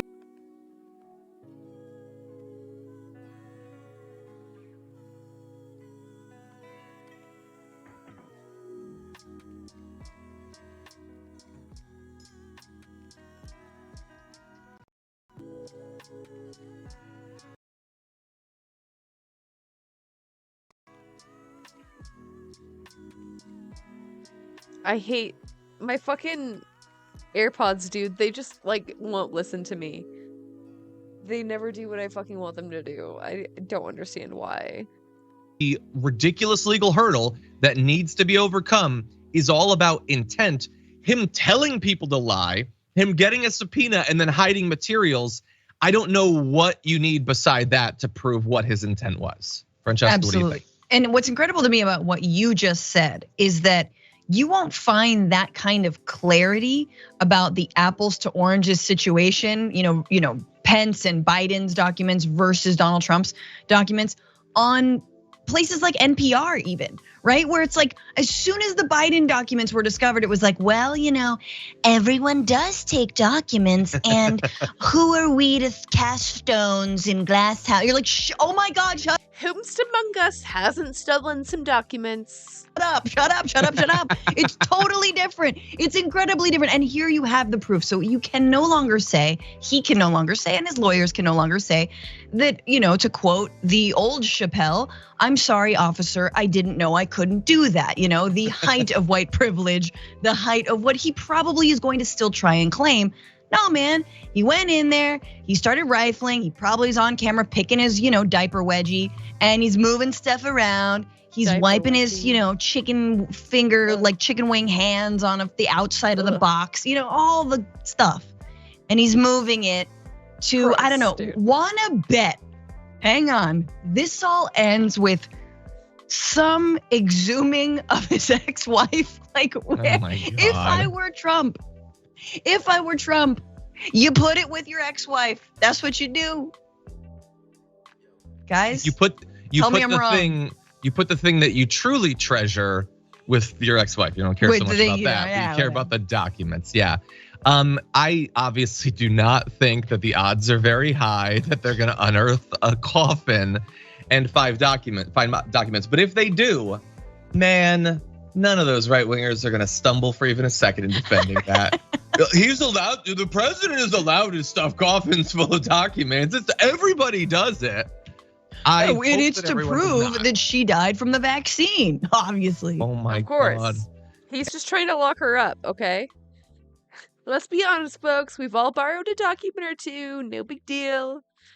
Who doesn't want some tasty, delicious, classified documents? Anyway, here is the crazy thing about this. It's so weird how the news cycle works. We went at least a couple of months with no updates on the documents. Yes. And then yesterday, I see, this new stuff about obstruction of justice. And I thought, that's interesting.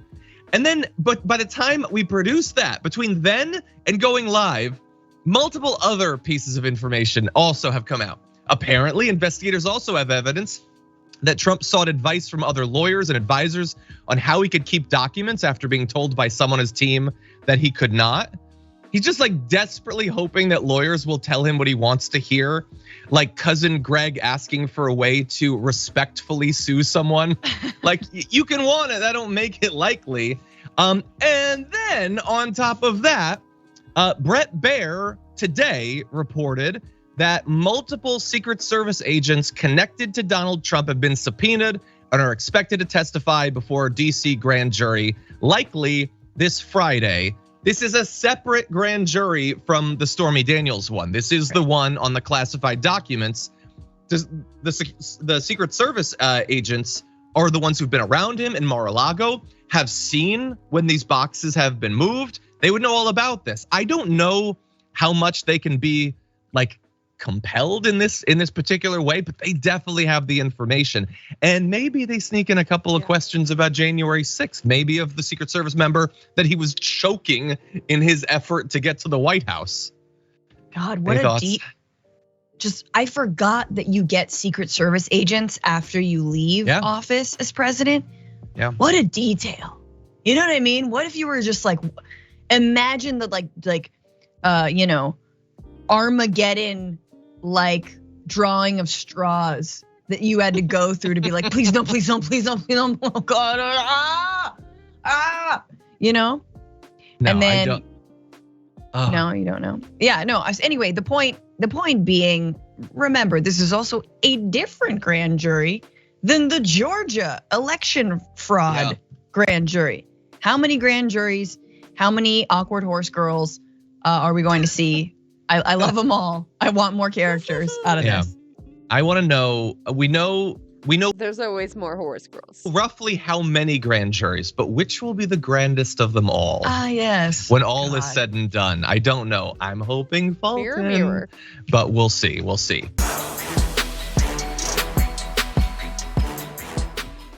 For more political news, breakdowns, interviews, stories. This is Democracy Now! Oh my God. Are we through it? Wait, this is more Trump stuff. God, it all got so out of order. I had all the Twitter stuff together and all the Trump stuff together, and now it's all mixed up. So, let's see. It's 10. The Fury End is an hour long. I have to do stuff in the morning.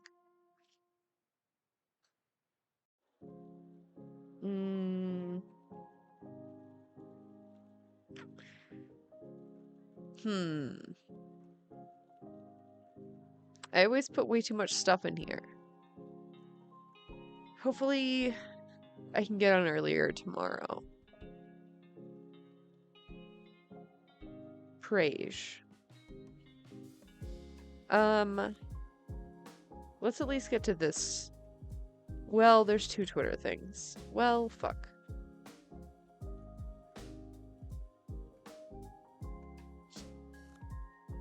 Okay, let's do the 2 Twitter things, and then we can do.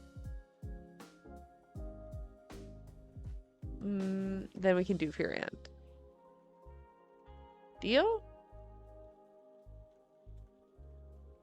Yeah, when I take a day off and I come back and wait, what the fuck is this? There's like a Doge on the top of Twitter, and it's weird. Like, I was like, is this my Twitter? Like, what the fuck am I looking at? Oh my God, I love Epic Chungus memes, dude.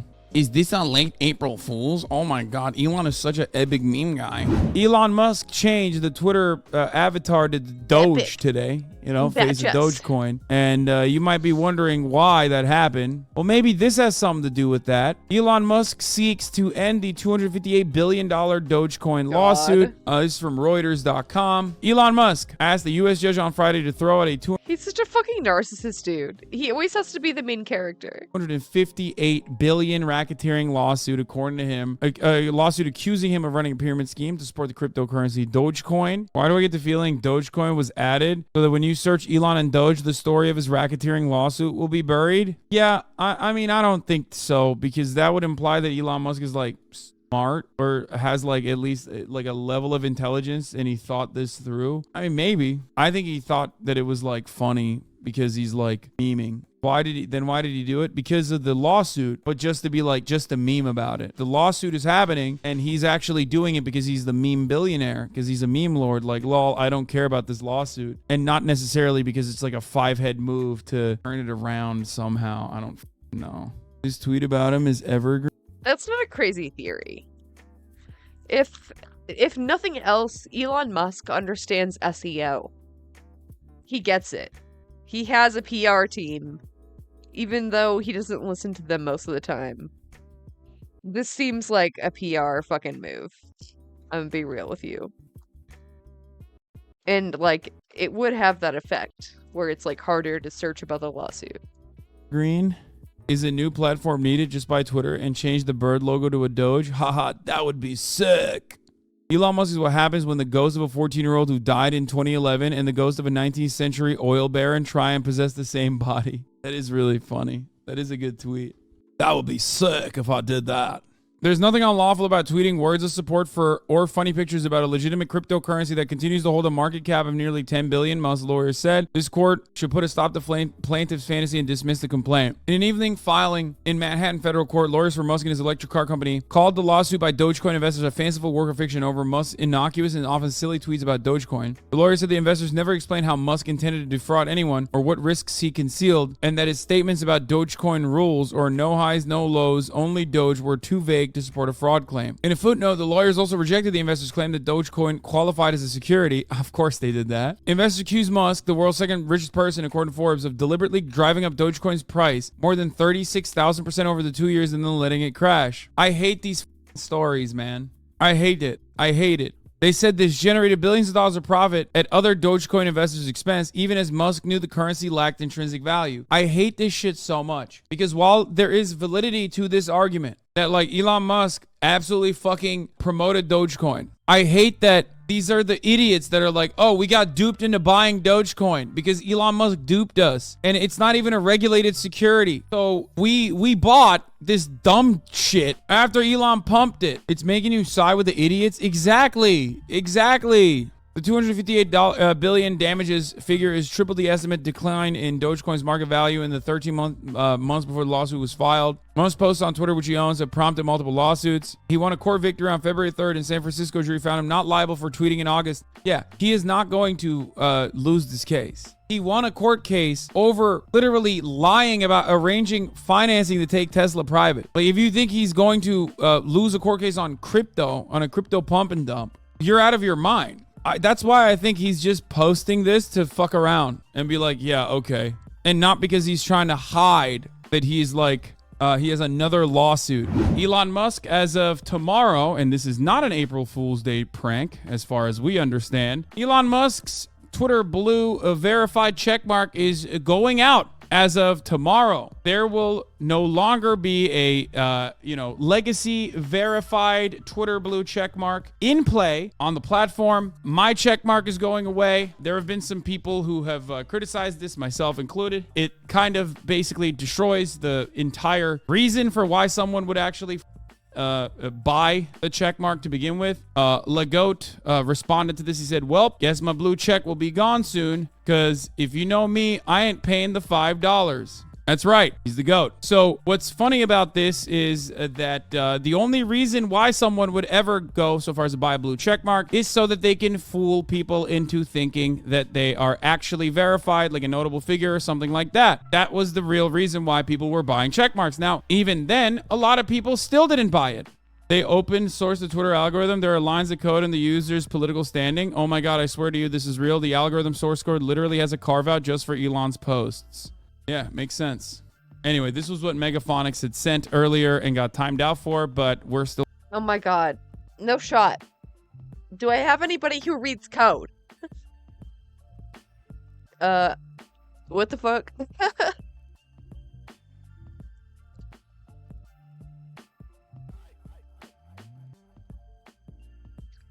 Author is power user?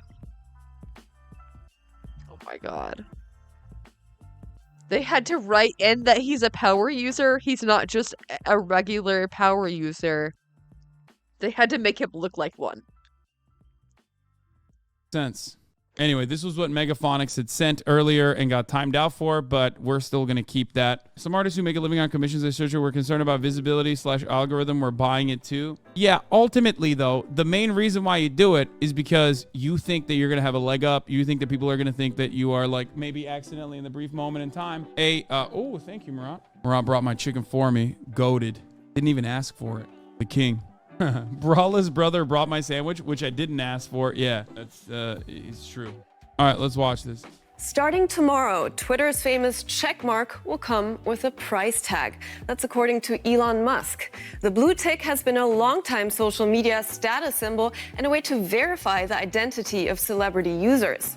As part of Musk's new service called Twitter Blue, users will have to purchase a subscription to receive a check.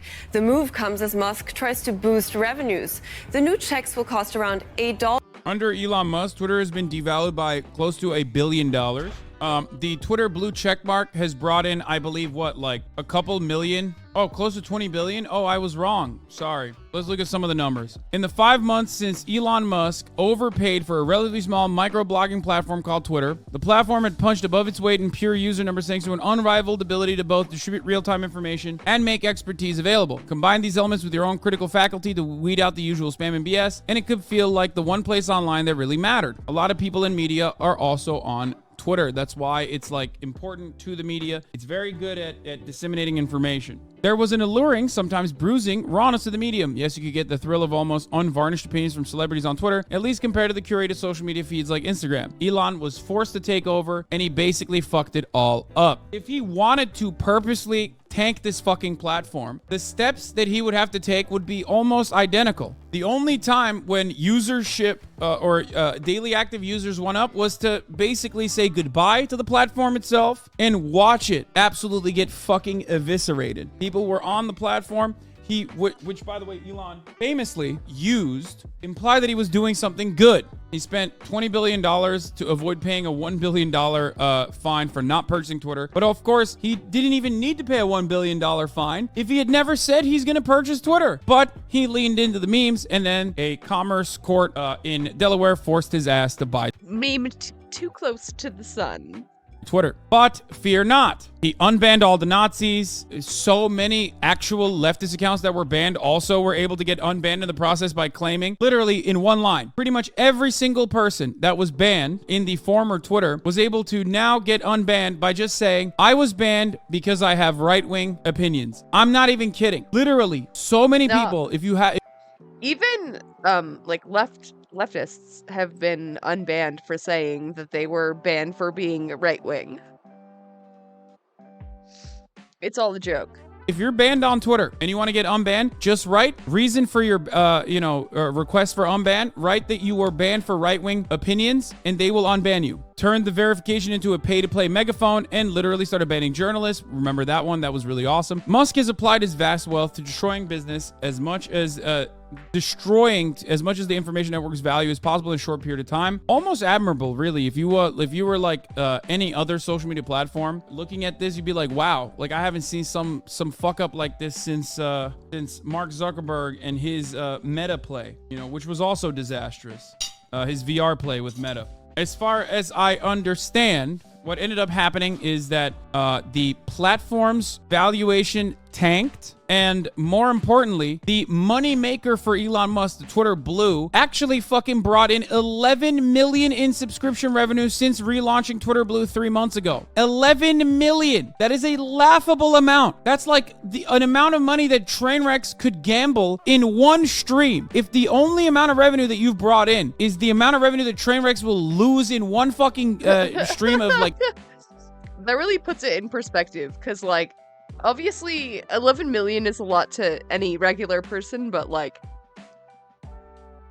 it's not shit in comparison to what Twitter should be making.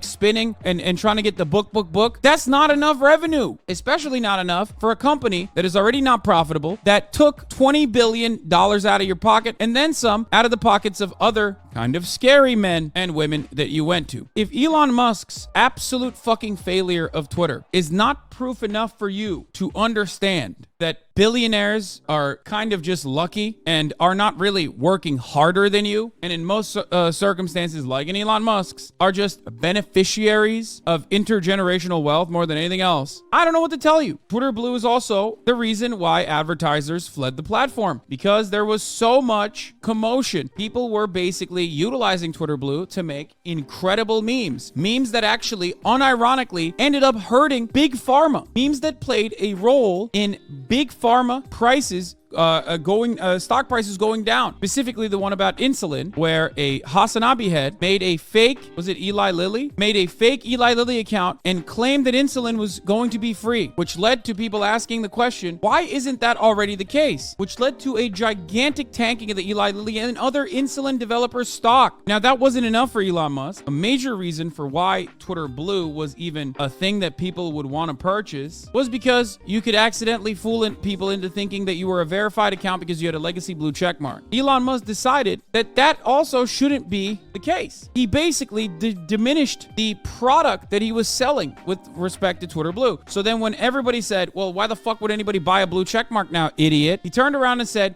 well, here's what we're going to do. We're going to suppress anyone who doesn't buy Twitter Blue on the For You tab. But what he failed to recognize was that the For You tab was already dog shit. It is filled with everything that you don't want to see. But remember, exactly, this motherfucker started all virtual public square, and now he's hiding everyone's shit. I thought this was about free speech. Well, guess what? Of course, it was never about free speech. Elon Musk thinks free speech is who can line up his pockets. Elon Musk was never an advocate for free speech. I mean, he quite literally was not an advocate for free speech ever, openly. But this is just more proof that he was never interested in any of that shit regardless.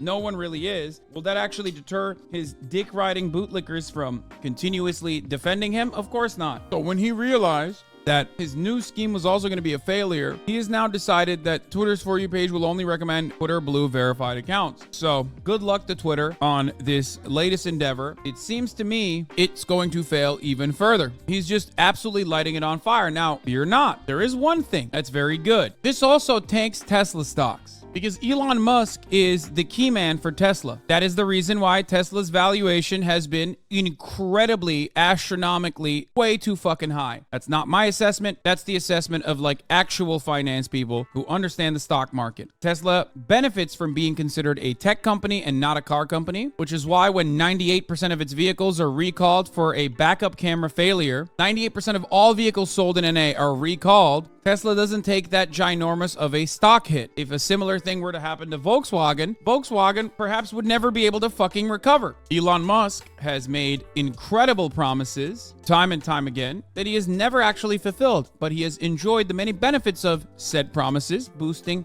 his stock price. Elon Musk's fraudulent behavior and his cons have given him many benefits and boosted his stock price, boosted the stock price of Tesla, which also boosts Elon Musk's personal net worth. However, that also means that his own persona is tied to Tesla in ways that are more significant than any other CEO or owner or founder, which Elon Musk is neither. He's not the founder. He is an owner though, and the CEO. Personally, I think that his failures should lead to a drop in the Tesla stock prices, but who knows? Meanwhile, Tesla's up 6% though. Yeah, I think that's because they saw short-term benefits from lowering their prices for their fleets so that they could sell as many as they possibly could, only to immediately raise the prices once again. So we shall see. One other thing that he did was he claimed that every organization was supposed to pay $1,000. The average citizen is supposed to only pay, what, $8 for Twitter Blue? But he wanted organizations to pay $1,000 for the monthly verified status charge. But then he realized no one's gonna fucking do that. So then he turned around and said Twitter will exempt the 10,000 most followed companies and organizations from the $1,000 monthly verified status change. Must realize that the New York Times isn't gonna pay him, so he's decided that the only people who should be charged are the people who can't pay him. Incredible business brain. Tax credit could be part of it, but I think it's because of the delivery data. Well, so fucking dumb, dude. He's so dumb. He doesn't know how to do shit. Regardless, that would imply that Tesla stocks are actually associated with how many Teslas are sold. If that was the case, then Tesla would be considered not a tech company, but a car company. Tesla takes on the benefits of being considered a car company when EVs are doing well, but in other instances, it has nothing to do with the fleet itself, or however many cars are sold, and everything to do with whatever the fuck Elon is promising and never delivering. Okay, but people want to know, are you going to pay? Abso-fucking-lutely not. $1,000 for users and at least $1,000 for organizations. One other part part that I also need to mention, which is pretty funny in my opinion, is that there was also a possible let's block everyone that has a Twitter Blue subscription movement that happened on Twitter. And it was like not a big one, but it was one that at least caught Elon's eye and his attention, which is why he told people now that you can actually buy the blue check mark and hide it. So it turns out you can now hide your blue check mark so you don't get fucking bullied. Anyway. Big media outlets like the New York Times and the Washington Post say they won't pay. Changing for the worse, do you mean that it will be easier for scammers, for example, to operate under this blue check? So, if we see how Twitter... Oh my god, I spilled my wine. I am having a fucking time. FML, dude. has sort of changed over the years. Yes, I think that's pretty much what will happen. The change of Twitter ever since Mr. Musk took over has been both dramatic and quite noticeable. So, in the past 5 months, he has literally dismantled everything that made Twitter what it used to be. He has driven away expertise. He has bullied journalists. He has fostered an environment of first and second class citizens, and he will do so tomorrow with this new addition. And while at the same time, he has rewarded, bad actors, spammers, and sycophants. So for me, what is interesting is that instead of trying to compete with the version of Twitter that he inherited, it feels like that he's competed with social media platforms like Social Truth, which are based on this echo chamber of hate and disinformation. And each decision that he makes triggers a new exodus, and people who have historically, again, made Twitter what it was. You just mentioned the New York Times is not going to participate in this new scheme. So I'm not very optimistic, and I hope I'm proven wrong, but the next few months will be quite critical for the future of the site. Thank you so much, Mr. Komaitis. I'm not even kidding. A lot of people brought this up in the chat, but I was thinking about it too. Elon Musk could literally call this an April Fool's prank if it fails. Like, he is that much of a fucking simpleton that I could totally see this failing spectacularly, and then Elon Musk being like, oh, we just did it as an April Fool's. We're restoring everything now. The one serious aspect of this, however, is the monkey see, monkey do in corporate consolidated United States of American existence. If this actually were to yield any results that other people would consider positive, if it's not an abject failure, I could totally see Meta following suit. So never forget that, because Meta is trying to do the same shit with their subscription and their verifications right now. You could see that hopping on as a trend to other platforms, even if it's literally a bad idea. It's that fucking stupid, because these people are that fucking stupid. All right. I don't like you very much, but you helped de-radicalize my friend who was falling into Nazism, so I love you. Wait, what? I'm glad. That is the goal here. Huh? I don't like you very much, but I love you. Most normal Hasanabi viewer. Falling into Nazism, so I love you. Wait, what? I'm glad. That is Wait, the goal what? here. Starting April 15th, only verified accounts will be eligible for the For You recommendations. This is the only realistic way to address the advanced AI bot swarms taking over. It is otherwise a hopeless losing battle. Voting in polls will require verification for the same reason. He just keeps saying AI bot swarms to like try to make money, but in the dumbest. I do not know what the fuck bot swarms he's talking about. YouTube has bot swarms, but not Twitter that I've seen. Way possible. Bot swarms are why there's no more check marks for notable figures. Makes sense. Yeah. Which also inherently removes the reason as to why. Because on April 1st, Elon Musk has stated that he's now removing legacy check marks, right? Legacy check marks such as myself. Now, it's funny because the only reason why people even buy the $5 or $8, whatever the fuck it is, blue check marks is so they can dupe people into thinking for a brief moment that they have a legacy check mark. So if you remove the legacy check mark, you're basically making people, you're devaluing the product, and now people don't have an incentive to buy it. So now the only people remaining with a blue check mark are going to be fucking dorks that paid for it. But from what I understand, they will add a hide checkmark feature as well, because people said we're just gonna block everyone with a blue checkmark. So now Elon is like, oh, we're just gonna hide them. Knowing how fucking bad Elon Musk is at running a website, people will find it. And since Elon's takeover, Twitter has been garbage. It's dog shit. The For You page is full of like weird right-wingers talking about trans people. It's all fight videos. It's a For You page, but it's objectively not for me. Like, I don't like any of the things I see on my For You page. Do you? My For You page on TikTok is pretty fucking good. When I go on TikTok, I see things that I'm interested in. When I go on Twitter, my For You page sucks. It's things that I don't want to see, like at all. It's like the reverse TikTok almost. What's going on is I'm scared, okay? What the why isn't it working? Ah! I'm sick and tired of faking like I'm not. Oh no! What the fuck? Ah! I love drop kicking old ladies. It's awesome.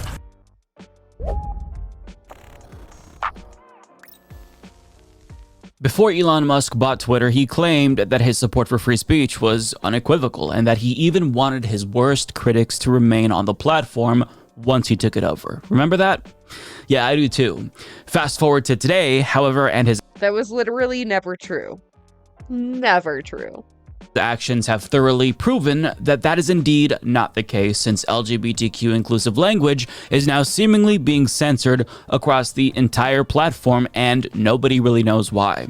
As Pink News reports, on Saturday, April 1st, Twitter users and LGBTQ+ activists spotted that tweets shared by direct message no longer show a tweet preview if they include certain words. Sharing a tweet via DM should automatically bring up a preview of the tweet's contents, but now users are seeing just a plain link if the tweet contains the word trans, LGBT, LGBT+, or BLM for Black Lives Matter. More concerningly, tweets that feature terms that are widely regarded as slurs by the LGBTQ+ community, including trans-identified and T-slur, preview as normal, as do tweets mentioning the trans-exclusionary term LGB. The concern around censorship in Twitter DMs is echoed by the UK-based Trans Safety Network, which reported that preliminary testing indicates that the platform is, quote, deboosting tweets containing words. They include the words trans, gay, lesbian, queer, and bisexual. Now, I, for one, have actually experienced this too. So a lot of people will DM me LGBTQ+ news articles that they want me to cover, and I can confirm, after looking at their direct messages, I am not seeing tweet previews in my DMs. Just the link. Now, I can't speak personally to deboosting, but there is evidence that this is happening. But that's just the tip of the iceberg, apparently, because the Trans Safety Network, who conducted this analysis, as mentioned by the article, also discovered the following. Quote, we also believe that the word sex is banned, including any reference to sexuality, which is why bisexual without the pound sign also got caught in our initial tweet. We can also confirm that whilst any reference to sex triggers this filter, the word F-slur does not. Our testing suggests this does not capture all words which contain sex. This makes me so fucking mad, dude. What the actual fuck is going on with moderation? What is happening? Sexton is fine, but intersex is not. Heterosexual is also fine, but homosexual is not. Our current thinking is because of how other partially filtered words, which keep sex intact, interact, is that anything containing sex is banned, but explicit exemptions have been made, not including queer sexualities. Although they say in an important update, we have just found that the filter blocked the initialism GC without punctuation marks, short for gender critical, is also blocked. The full phrase and acronym TERF are not. Also, gender identity is banned, gender ideology is not. So this is pretty brazen. It appears as if they are deliberately targeting specific queer terms, but they are excluding slurs and right-wing dog whistles like gender ideology, which is extremely suspicious to say the least. Now, it's entirely This was the logical conclusion of letting Nazis back on the platform. Of course. Of fucking course. possible that this change was not made for nefarious reasons. Pink News continues, while this could simply be a Twitter glitch, it is perhaps unsurprising that LGBTQ+ users are concerned, as under the tenure of the platform's owner, Elon Musk, posts mentioning the anti-LGBTQ+ groomer narrative have soared by 119%. In February, researchers from the Center for Countering Digital Hate found that Twitter is on track to make up to $19 million a year from ads on just 10 vitriolic anti-LGBTQ+ accounts reinstated by Elon Musk since he announced his general amnesty policy. Now, we also shouldn't let Elon Musk off the hook as well, because he's posted anti-LGBTQ+ things on Twitter, especially anti-trans things, and we don't know why this is happening. There's no explanation for it, but it is indeed happening. That's been proven, and queer people are now the deliberate targets of Twitter censorship. This is a new phenomenon. It hasn't happened before. But this change comes with other bizarre changes on Twitter. Now we can't tell which verified users pay for Twitter Blue or legacy verified users, because clicking on a check mark now just says this account is verified because it's subscribed to Twitter Blue or is a legacy verified account. And now most verified legacy users are seeing this, although for some reason when I checked mine, it says that I'm verified because my account is, quote, notable in government, news, entertainment, or another designated category. So at least at this point in time, people won't suspect that I'm a motherfucker who pays for Twitter, but the goal seemingly is to make Twitter Blue users indistinguishable from legacy verified users, so we stop making fun of them for paying for Twitter. Although that change hasn't affected all of us, because again, my checkmark doesn't say that, but I thought that all check marks were going to go the way of the dodo on April 1st. Turns out that didn't happen, and the one account that lost their verification that we know of is the New York Times, because they said that they weren't going to pay.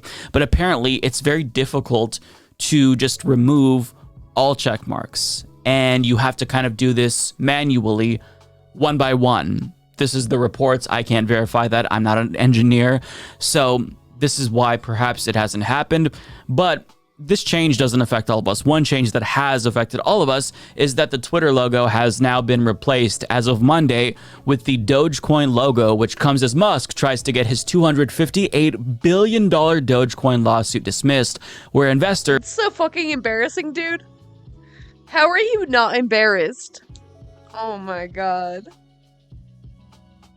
Bro. Are suing him for his alleged involvement in a pyramid scheme meant to boost the value of Dogecoin. So I guess he made this change to rally the troops.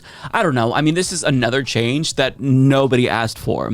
But unlike other changes, simply replacing the Twitter logo with a crypto coin based on an ancient meme is probably the least offensive change that Elon Musk has made to the platform since taking it over. So I'm not necessarily bothered by this, although aesthetically it's not that pleasing, but I can live with it. But when it comes to him claiming that he was going to liberate the platform from the previous owners who were censorious tyrants, well, he has failed categorically in that regard, because free speech has not thrived on the platform since Elon Musk took it over, and nobody who's been paying attention is surprised by that.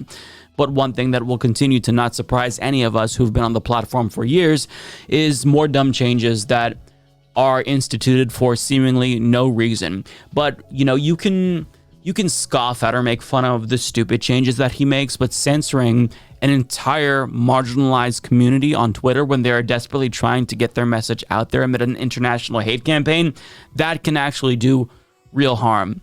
But again, we can't prove nefarious intent, but we can prove that it's happening. So regardless of why it happened, it needs to be fixed. But when all of the engineers are gone and there's nobody to report these issues, and when Elon Musk is seemingly in agreement with this change, if not the one who greenlighted it, we all know that there's really nothing that can be done about this. So hate will continue to proliferate on the platform, and marginalized voices will continue to get drowned out, because this is the new status quo with Elon Musk. It's just going to continue to circle the drain until hopefully it gets so bad that Elon Musk sells Twitter to someone else who's at least a little bit more competent. But who knows? So for now, we'll just have to wait and see, but I'll continue to report on this. As for now, LGBTQ plus people are being censored on Elon Musk's free speech platform.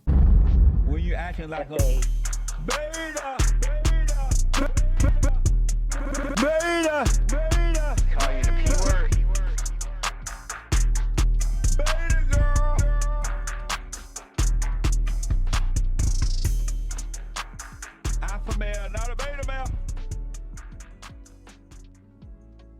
So, this is it. This is a quantum computer. This is a quantum computer.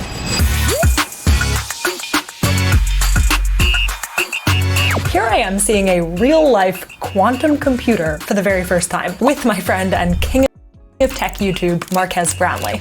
And I'm finally understanding why quantum computers are such a big deal. Quantum computers. Quantum technology. What on earth is a quantum computer? Bits, qubit. Try all the codes at once. Whichever nation first develops a practical quantum computer will have a tremendous advantage. Quantum supremacy. I see a lot of news about quantum computers, and it's always extremely confusing. That was really well done, and I still need to rehear it. But also, This is gonna be really good. This has Marquez Brownlee, but we're gonna do it later because I'm tired. So we're gonna do the Fear End.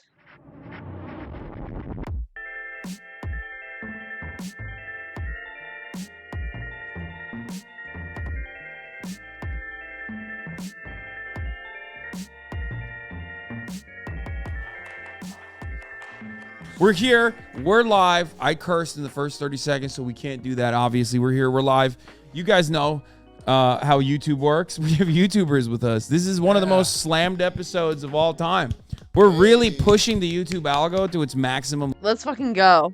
Limits. We're tricking out YouTubers today. That's right. Ted Nivision. Come on, man. What you got? Okay, Ted Nivision. Yeah, there you go. Yeah, in the building. I brought cookies. Oh my God. Oh my God. And they're chocolate chips. Oh my Lord. Just You know, Hassan and I have no control over. I know. I know. I was not. Yeah, he was. Sometimes He you gotta broke take it it. out and then Why put it not back just Why not just bring some meth? Well, Yeah. So I can choke down Well, on the actually, meth if she brought meth, we would get skinny. Yeah. Instead. I would. That would be. Hey, test. Hey, I'm Ted. What's up? Okay. Okay. Yeah, if she brought meth, that would actually be better. We also have our full cast here. The full cast. Cutie Cinderella, Austin Show, Will Neff. He's got the cowboy hat on. They just arrived from Austin. Okay. Oh, Jesus fucking Christ. We're never gonna have a Anyway, I'm just gonna keep doing the intro the entire time.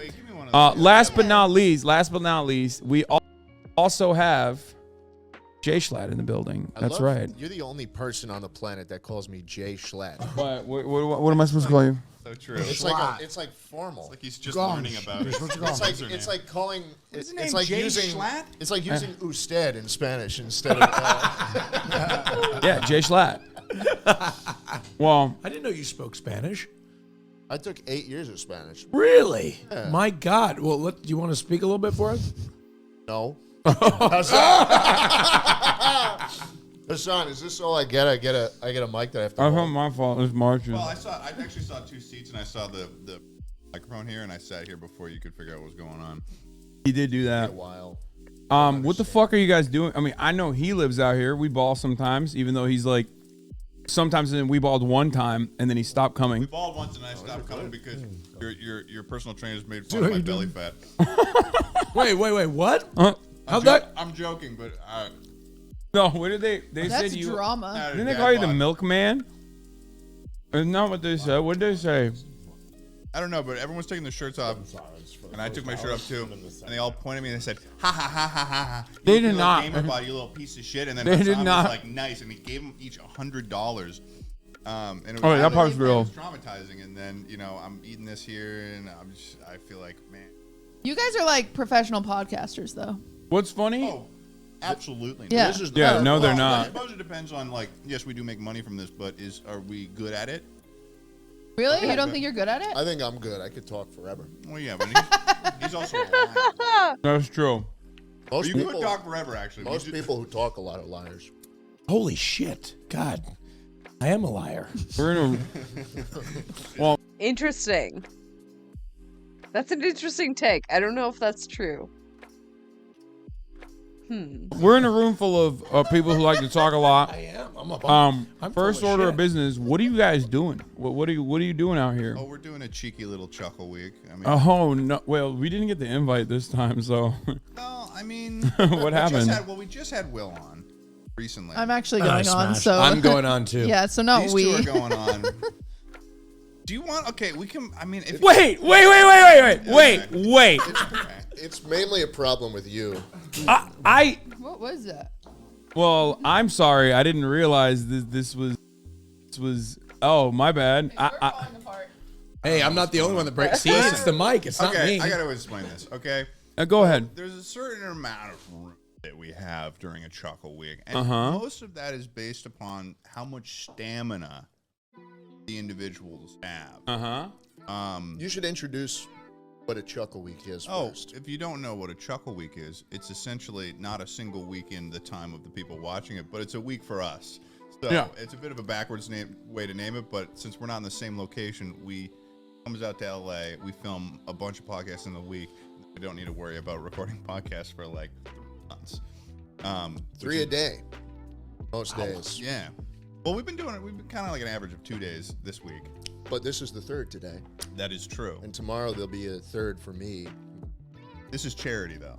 And we're not making any money off of this. So you asked every single. Yeah, it's a problem. Wait, actually, do you guys want to like unionize? Yeah, we're in a lawsuit right now, but so it would be ironic if he Unionize, period. Pay the people.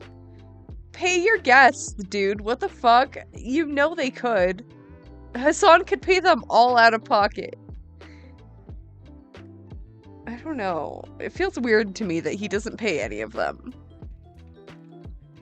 Not to be like nerd a socialist yet, but like, come on. did not allow us to unionize. So we're unionizing on this side of the table. Yeah.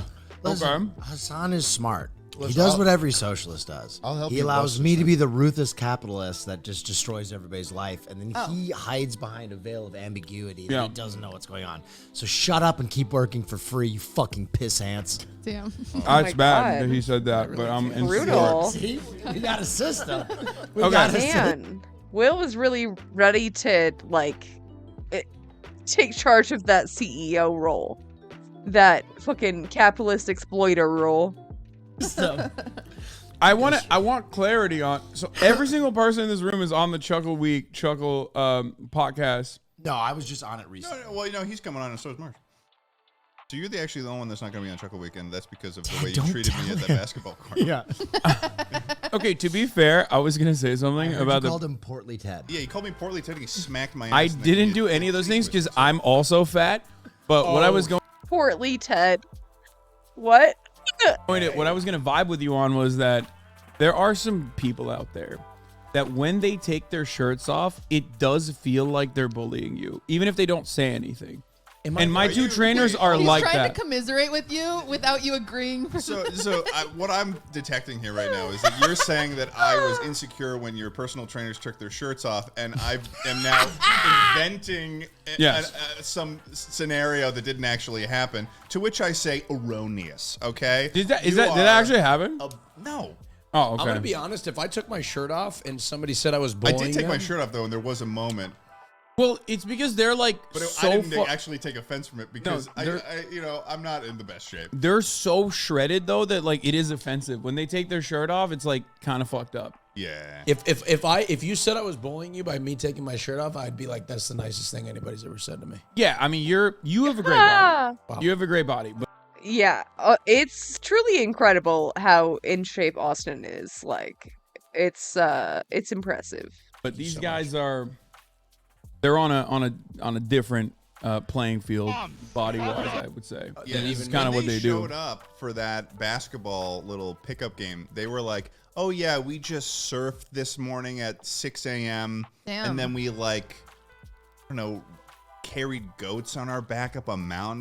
They did like 5 things before they showed up, and it was like 11 a.m. But yeah, no, they're freaks for sure. But that's why they look the way they do. They're pieces of shit for that, honestly. Yeah. And I'm so glad that that's the kind of people you surround yourself. I say as I eyeball my third cookie that I'm probably going to scarf down. Honestly, really good. Thank Dude, you, Cinderella, Cutie, by the way. these cookies Taking are my incredible. suggestion from last week, chocolate chip cookies. What would you like? Are you? next Is this week? your way of taking credit for something she did just now? I'm thinking next week. I'm thinking maybe some buttered croissants. No, I don't want to make croissants. Maybe some with chocolate in the middle. No, the croissants take like 2 days. What? Yeah. That's ridiculous. It's a laminated dough. What are you Okay. going to do? Cancel big croissant? How about some, I don't know, like some That's just France. like a cheese Danish. It's still made with, it's made with pastry, like croissant dough, essentially. How about donuts? Okay, I'll bring donuts. Thank you. You don't have to do that. You should make donuts. You should make those peanut butter I'm cookies just gonna with a little buy 'em. Hershey kiss in the middle. Those are my favorite. Cyclops cookies. That makes them sound evil. That's what they are. I have a question. Uh-huh. When did the podcast double in cast members? Because we've only known losing members. Yeah. Um, That is true. That is when you have like a successful podcast that everyone wants to be a part of, it's just like it kind of works that way. Yeah. No. Well, I'm just gonna dagger you going No. forward because you guys So, did not well, invite me well, to riddle your me this, newest riddle me this. rendition of Chuckle. When did you discover in your motions through the analytics that like tacking on multiple, like comboing Well, they multiple needed me. drama I would like to make that keywords clear. was the best way to title your podcast? I think March is True. gonna be the guy that has to answer for that. If you They needed Cutie and they should listen to her fucking suggestions. They should listen to her. Wait, is that what we do? Have you looked at the channel? No, I just look at the views. So it's like like the titles are like Hassan talks allegations of him jerking off capitalists in Times Square. Cutie Listen. Cinderella rebukes something. I don't know. I don't know. When did we talk about you and me in Times Square? I don't know, but that seems like a good title. Oh, you were okay. He was making that up, but Okay. that is something that I happened. it was sort of just an estimated guess. Yeah, Educated that never guess. happened. There is one thing I want to say. Before you guys came over, you told Austin who booked you guys. I just want to give him props. It was a he did a booking. It was a hostage situation. Yeah, tell me how that happened. It was a little unfair the way I framed it because I'm going on Austin. Chuckle Sandwich tomorrow. Yeah. And I was like, hey, I got a great idea. Why don't you and Schlatt come This on guy. Fear and the night before? Right. Which wasn't completely fair in hindsight. Because you really couldn't say no. Because if you do, then you look like assholes. But I didn't frame it that way for the record. Yeah, there really was no scenario in which we could have asked you to come on our podcast and then just immediately after said no. Oh, that's so awesome. That's what he does, though. That's But fucking. also, you're like, you're so goated. But in my defense, I gave you an out. I said, by no means am I framing this as a hostage situation. Which is what was incredible because then it allowed me to then come on this podcast and frame Not at all alarming. If someone says to you, I'm not taking you hostage, you wouldn't be concerned, right? It's fine. it as a hostage situation. Yeah. It was not a hostage situation. It does. To be fair, it does seem like a hostage situation, but I'm on board with it. You are a legend for that. You're on board with hostage situations? Yes, 100%. Austin called me at... That's going in the title. I called him at midnight. 2 a.m. 2 a.m. Yeah. The crack of ass. I was staying awake for 24 hours to try and be up for my flight at 3 a.m. Oh. Yeah. And he goes, hey, Schlatt. You always know I need something when I say... Hope I didn't get you at a wrong time. He was nervous. Heard you were coming to L.A. soon, you know? Sorry, I'm in Austin right now. I didn't make any attempt to like meet up with you and hang out. But we have this new podcast I just joined. So I I'm was like, leaving yeah. your hometown to show up in the other place that you're not normally. Well, look, and I was supposed to...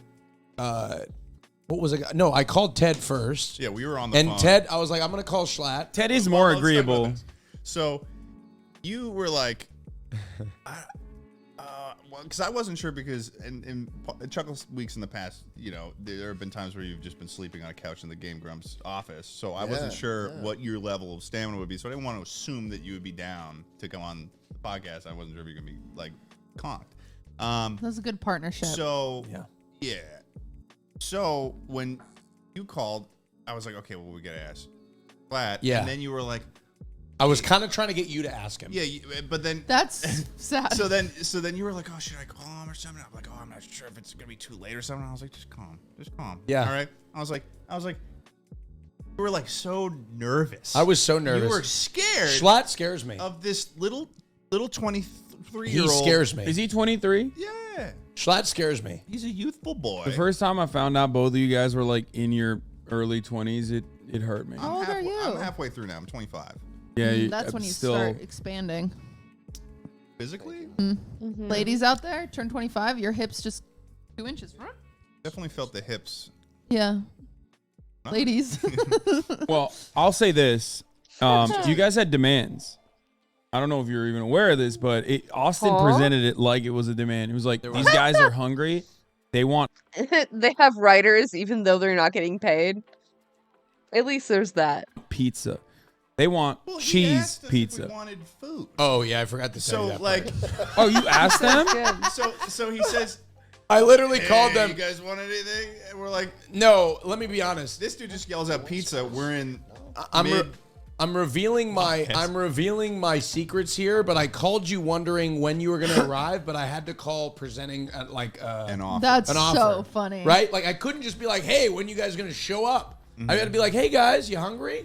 Smart. Right? Austin, everything you've done and said, I'm so on board with. You enter into situations offering up things you were never obligated to offer up. Yes, but it's nice. It's courteous because I always feel like I must offer things because why else would anybody do anything for me? Well, the reason why I'm mentioning this, however, is because I did order pizza. Now, you said that like it was such a big reveal. No. So here's the deal, guys. Pizza's on its way. Surprise! And we're gonna eat it. No. Epic. The reason why I'm saying this is because both from the East Coast, Schlatt specifically, New York. Do you need someone to jerk off in New York, by the way? What? Huh? Yeah. That'd be great. Next time I'm there. Listen, have you had good pizza in Texas? Yes. There's a place called Saccone's. Yeah. That's Okay. the only good spot I found, though. I mean, pizza is like... Pizza is dog shit outside of the tri-state area for the most part. Pretty much. That's a ludicrous Have you guys ever had Domino's? Are you going to defend deep dish right now? Is that what you're going to say? No, but Connecticut is outside the tri-state. And It's they have close a enough. beef. Oh my God. Connecticut is tri-state. There's nothing. That's close I'm enough, sorry. yeah. It doesn't matter. Tri, meaning three. It doesn't. Three states. Connecticut New is. York, New Jersey, Pennsylvania. Connecticut is more tri-state area than Pennsylvania. Yes, thank you. No, Pennsylvania is literally Pennsylvania in so many parts. Half of Pennsylvania is trying to escape and become a part of Ohio. Connecticut is literally just like a precinct of New York. This is blaspheme. It's not. It's funny because you'll say, "Oh, there's no good pizza outside of the tri-state area," and then any other person will be like, "Oh, have you tried? I don't know, Domino's is pretty good over here." Yeah. Or some chain like that is the best they've got. Yeah. I like Papa John's too. Yeah, But Papa John's, the yum. reason why I'm Garlic mentioning sauce. this, the reason why it was like a big deal, sorry, Ted, is because the place that I ordered from he has a lot of is attitude. actually LA wise, like probably the closest I've ever gotten to the tri-state pizza. So I want you guys to taste it, and I want you to do like a bar stool style, like one bite, you know the rules. What's it called?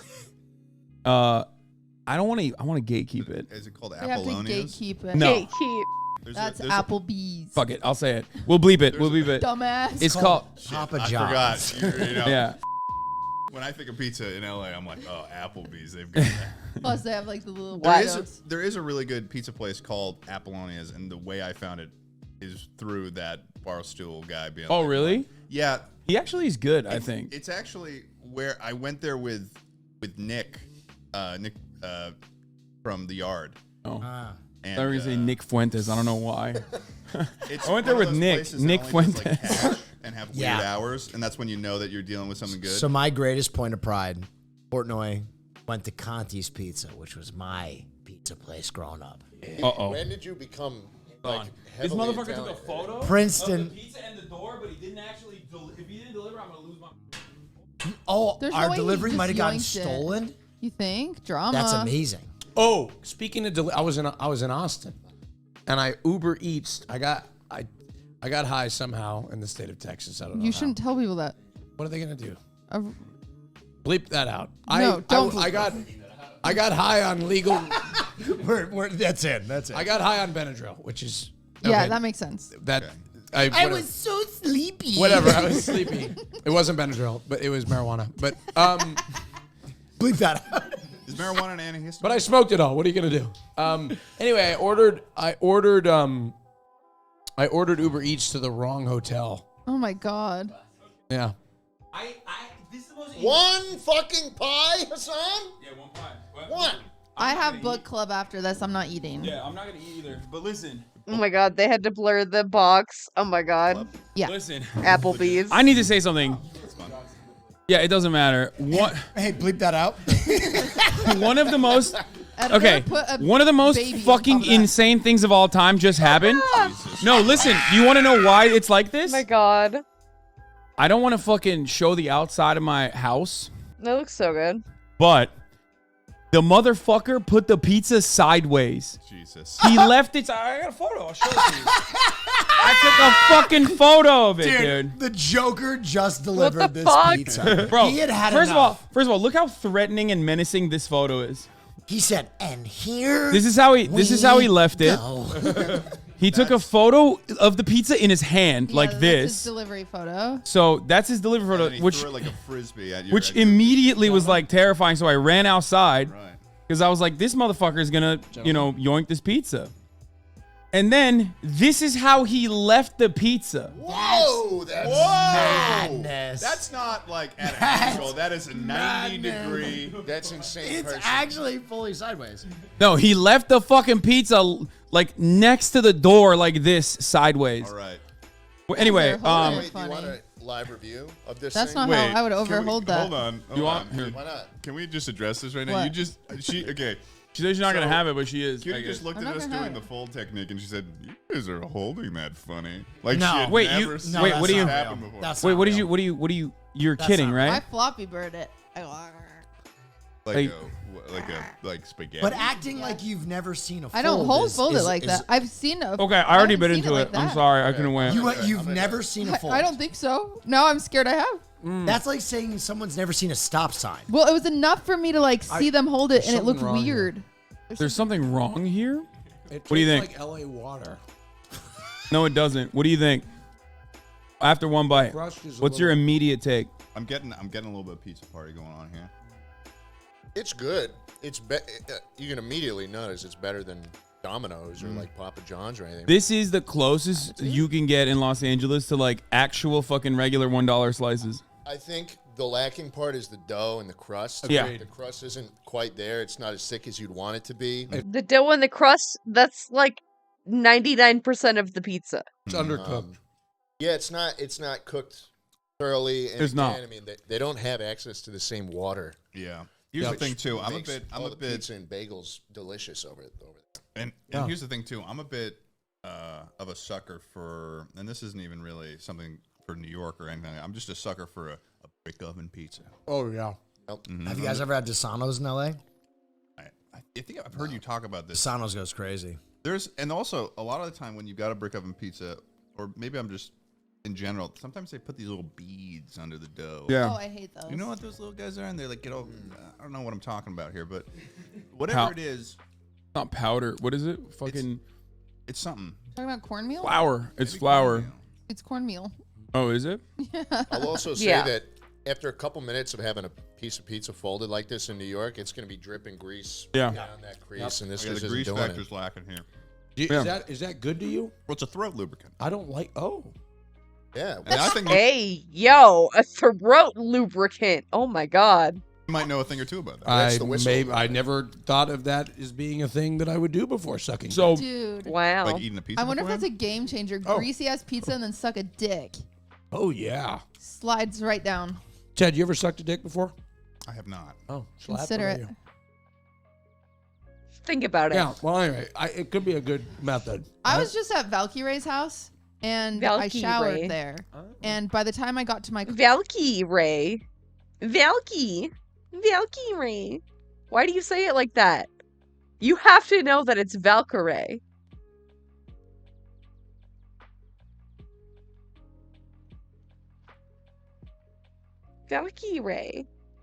Valkyrie.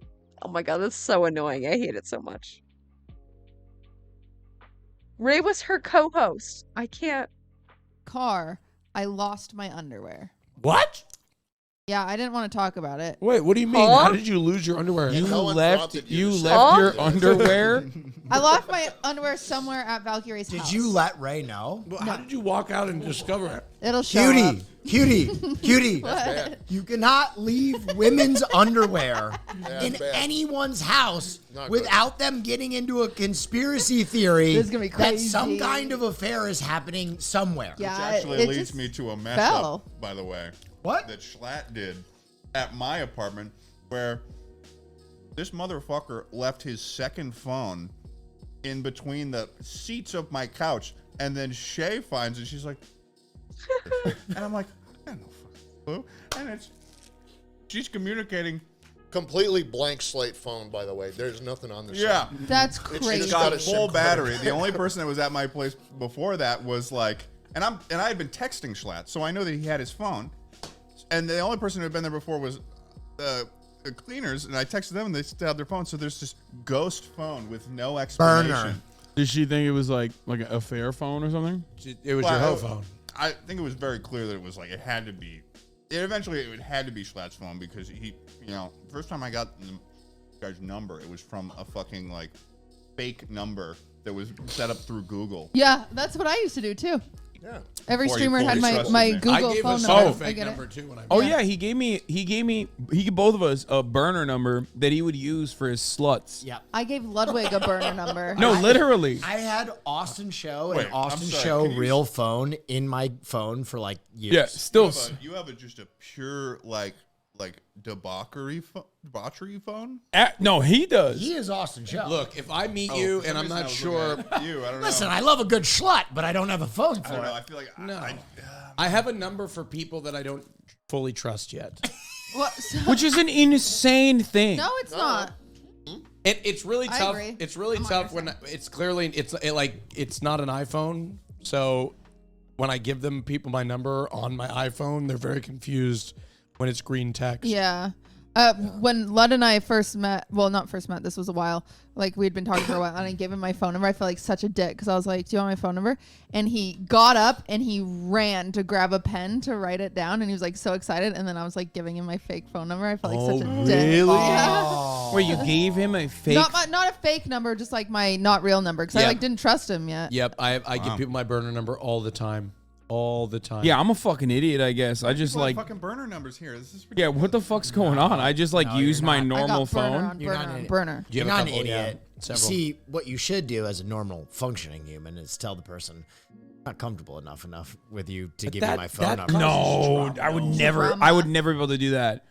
I would never be able to do that. So you would and I rather give them a fake phone No, that's number? why. No, that's why I give them my real phone number. $50 a month. Yeah, to ignore their messages. No. I'm not well adjusted. No, no. It's a working. She's never even seen a pizza fold, man. What are we? It's a working number. Purely just prefers deception over being honest. That's what we're trying. No, my point is I wouldn't get a fucking fake phone number to give people. Look, for the record, my fake phone number works. I just don't What? answer. I don't think anyone was questioning whether or not. I've got 5 I iPhones answer. with carrier plans across the gamut. Do I have your main number? You've got my main. Oh, thank You've got God. my Wow. I don't have your number. Yeah. I think know. I had known you. How long did I know you before you gave me your real number? I don't know. I think you were really confrontational about it, and then I was like, fine. Wow, that's well, weird. because when I went to voicemail, it would be like, Google phone, not real number. Here's your thing. The Was it a Google normal- subscriber that you have begun. Yeah, it was like I was speaking to like some network AI or something. But it's funny when you use a Google phone number because you like can't use emojis. You have to like make sure not to use emojis, and you also can't send pictures the same. They come up differently. Yep. Yeah. I did all this research. It just is weird. It sends like weird characters. Hieroglyphs? I've gotten nudes on my burner phone and they don't show up, so I have to like react to something that I can't see. You're like, oh, that's so 'Cause they- good. Wait. That's wait. the worst. I can't reveal. Instead of telling them that you didn't get the photo, you would guess and go, What? That's a great sack. No, I'll just do the. No, I'll do the. He's like, this is a photo of my cat. No. What the fuck? I'll do the red sweating. tongue thing. It's a photo of like, I sent you a picture of my grandmother. Oh my God. Usually you know a cock or something's coming. I don't know. I just Well, I mean, there is Cock sense tingling. usually you get a little context beforehand, right? You receive some nudes, right? you know when it's coming. You know when it's coming, right? Yeah, Cock coming. usually. It's usually- What it? No, but like every guy I've ever spoken to before they send the picture of their cock, they're like, warning. Right. That's what I usually said to you when I Yeah. sent you pictures of my a lot of people send you. They're like, are you okay with this? Yeah. I just want to know before I send it. Most I feel men like typically approach it, I'll right? tell you what, most men do not do that. do you mean? You want to check my Instagram DMs right Wait, now? do We they can find a just few send you cocks. cock? Well, if you're speaking like, yeah, but I'm different. I'm famous. Oh, okay. I wish I got I'm more famous cock and pics. desirable. I just get straight asshole True. pictures. Oh, Wow. It's because they know you're a fucking selfish Hey, top, yo. so they go straight to the point. I've never gotten an asshole True. picture. Hey Hassan, What's up? you had this whole spiel about New York pizza. This is the Did closest you can get not in Los Angeles. Eat the crust? Yeah, it's not good. Oh, it's not good enough. No, it's not. Oh, good enough. Yeah, I'm not a crust person either. I'm not crazy about the crusts. Unless it's really good. It's got cheese in it or garlic or something. So the New York pizza. No, I admit that. I'm saying that like, This is as good as it gets. bitch, you wanted something even worse than that. Like, Oh, no, it was good. It was good. it's like edible at least. Be happy that it's not like I didn't get you fucking like pineapple barbecue chicken shit that they sell. I think that's basil. Oh, it's just basil. I thought it was like I was hoping that this was like spinach and not basil. This so I is could, like critique it, but then it ended up being basil. Why'd you want a cheese pizza? Like no pepperoni? Well, I here's was like, my I thing. want a little bit of pepperoni. No. And this dude is like, No. I just want cheese. No. I'm a shot when on you this get one. when I'm you a get shot. a burger at a restaurant, Oh my God. That's not what we're talking about. He's agreeable. No, I'm going into it. I'm on board. We're I team think- agreeable. look, Yeah. if you want pizza with sauce, bread, dough, or whatever, and then the it's cheese, generally- this is the purest form of the pizza. That's Similarly true. to the way a cheeseburger would just be the bun, the patty, and the cheese. You put pleasantries on top of it when the base and the main thing is Wait, not good enough. Hold up. You Yeah. fucking we've had this conversation. I disagree. Didn't we have this conversation on your fucking podcast? Maybe. Where you like you have an that's Fuck an your insane podcast. take. No, it's not. I agree with what you're saying about cheese pizza. If you want to understand like whether or not the basics, the bare bones, like the actual fundamentals are right there and they're sound, you got to go with a cheese pizza. I agree. No. With a cheeseburger, on the other hand, that's fucking bananas, dog. You don't put like Patty, cheese, ketchup. that's crazy. Nope. Okay, you've lost me on What an that. entirely inaccurate statement. You got to go patty, cheese, lettuce, tomato. Okay. No, No, you're all wrong. You Little go- mayo on you the go bun? bottom bun. Oh yeah. Oh, thank you. Beef patty if you're doing a cheeseburger, slice of cheese, you get your lettuce, your tomato, and maybe a little bit of mayo. Honestly, Good call, No Ted. onion? I don't think any you burger. got has it. I'm ever- eating Ted's burger. Like you need a condiment involvement. I mean, ketchup is all right, but let's be honest, ketchup's ship has sailed Yep. in most contexts. Yep. Listen, Unless, of course, Yep. ketchup was- becomes a little bit more agreeable with me if you put a little bit of mayo in it and turn it into like a burger sauce. That So looks it's like yep. the Vogue burger right now is a smash. That's burger. more of a chicken sauce, I'd argue. The ketchup. smash What? burgers No, are ketchup No. and mayo is called fry sauce. No, chicken sauce is like so versatile. Poultry is so versatile. You can Not put because- so many different kinds of sauce on it. That is 100% a burger sauce. It's a fancy sauce. You use it for fries and you use it for burgers, which is, fries are consumed on the side I as a just burger. think when you start loading up a burger, you've got something to hide, That's crazy. No, I don't think that's On crazy. Chuckle Sandwich, do we get sandwiches? No. you get to say what part of the sandwich you are, which has honestly expanded way further than since when we had you two originally on. It's expanded to like no. Well, I wouldn't know because I'm not invited back on the podcast because I guess I was a Okay. shit guest. Let him on. You seem- Can somebody go Hassan's on? busy from 10 a.m. to 9 p.m.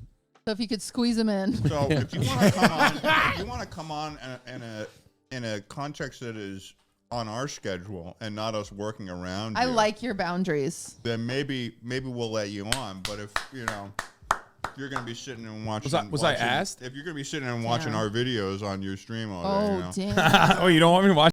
Called out. Shots fired. Oh my God. Oh my God. Wow. Wow. Is that how you feel? Is that how you feel? God, I want pizza. It looks so good. Watching your videos? Oh, you can watch Danny or Chris. Oh, wow. What was up? Brought up Portnoy's pizza reviews. Look up Joe and Pat's pizzeria review on Staten Island. I don't know if you watch videos on this podcast, but it's a funny as fuck. Oh, we will today. Let's watch it behind Anything the for you paywall. What do guys. you think? You know, Wait, I what? like that. By the way, until you made that post from the streaming awards where it was like all the people I watched, I didn't actually know that you watched my videos on your streams. I've watched, I think, one video of yours. Okay. I don't Just say yes, dude. No, I don't watch. I don't watch that many. I've watched like on stream. I watch your Not that videos. important. I watch your videos in general. I don't actually watch any of the dudes that I took a photo with for the most part. I don't talk to those guys at all. No. I love those guys. I love those guys, but I don't usually watch. Floundering. I don't usually watch essay videos. Like Lud and I tucked in on the Ted, you beanbag could and not have watched gotten Rainforest less of Cafe. that pizza Yeah, I on know. your- I've just been choosing You not are to look covered. down because I felt it at one point landing on me, and then I was just like, I'm wearing all black. Oh shit! What have you watched? Lud and I Stop looking at me while you're biting. So messy. Oh my god. There was so much shit on his shirt. Look at all this shit. He does not give a damn. I'm wearing all black. Oh shit! What have you watched? Lud and I Stop looking at me while you're biting and the watch. crumbs are falling on you. Okay, I don't want to I get. can't believe men. patriarchy. Men are just- No, I don't mean to cut you. We watched you at the Rainforest Cafe and it was a good time, Oh my Ted. God, I'm sorry. Were you speaking to me and then I was totally annoying? True. No one let I want to go. It's okay. There's one in Ontario, California. Well, I don't want to go with you now. Yeah, he's a big meanie. Sag. Hey, Ted. Hey, can you like come to my defense right now? My God. What do you? Wait, who's co-host? That's what I want to know. Yeah, who's who? We are co-hosts of each other. That's Okay, very got it. healthy. That's how that works. We're When all you co-hosts. when you say you're my co-host, that means you're in charge, right? No. What? Well, if you're speaking Huh? about yourself, then the other person would be your co-host. My As co-host. in, like you are both hosts. We're both in charge. Co-hosts Yeah. as in two. Yeah. We What? we are each other's co-hosts. Yes. Would be more appropriate. I feel like there needs to be a different word for like a main host and My- my additional host. No, or my partner. my side My partner. host. There is no main host. Yeah. On this podcast, there is no main host. We're all co-hosts of one. No, I think they're the three main, and I'm the co-host. How do you split the Uh, revenue? All equals here. For sure. Except we don't pay Cutie or any of the guests. Totally normal. Evenly. Between those three. Okay, that's not true. Wait, what are you? Oh my God! I swear to God, I'm gonna. We like making drama. One of the We one of the like best making parts. One of the drama. best parts about this is that What? like they're joking, but also people will still take it seriously, and then I'll get fucking canceled. No, but they're not. They're True. joking. I was memeing. To be clear. You We're take fine. the people. They're not even serious on Twitter. They're having fun. On They are Twitter. going to That's firebomb my house I'll be honest. after this. I'll be honest. I follow just the funny Twitter members of Hostwit. Okay. No, And Haas they're Twitter just won't. joking. It's never Haas Twitter that fucking cancels me. It's never my fans that cancel me. It's like random people that will like take a snippet of a clip of someone being sarcastic and be like, clearly this guy's enslaving Cutie Cinderella and Austin show, a woman and a gay man, because he hates both of those, demographics. He did. It's part of our contract. We can't bring that up. That's true. Very true. We Oh. Pago, Hassan. Are you a bit of a slut while you're in town? Are you getting tricked out down getting podcast tricked out? lane? Okay, Oh, going yeah, up and I down, do, hollering yeah. at the boys. I'm a slut on podcasts. That's yeah. what I said, and you were Yeah. offended when I called you a slut. It's So okay which to be a which slut. podcast are you being? Are you appearing on? I'm being whored out on Chuckle Sandwich. Fear and is that what this is called? Yes. Yep. Okay. Yep. And then the yard. It's weird that you knew that one so well and you struggled with ours so much. Yeah. Well, this is a new one, you know. Yeah. This No, is no, this is Yeah, a- we're it's doing 16 we're doing years. 2 we're doing better years. numbers than the yard, I think. So. Cutie, I'm not kidding you. Depends on the We country. could do a 10 BRB. million view episode, and you would still be like, we're not doing as well. We're as the not doing as well as the yard. The yard has 30,000 patrons, and we had one better episode than them. Yeah, You're gonna call that? don't they make like So is this what you guys? Is this what I'll you take guys? it. You streamer folk do among you? You just Compare each yourself? other. I'll be honest. It doesn't matter what the fuck we talk about. If you guys are in the header, we're gonna do half. Let's just be quiet for the rest of the episode. Yeah. Kissing. Did you guys kiss for the thumbnail? No. Drama. No. We actually don't like each other once the cameras come off. Interesting. Yeah, it was really weird. They were yelling at each other when they first came in. Interesting revelation. We'll record on Discord, and then we're right when the cameras go off, we're like, so like, you want a game?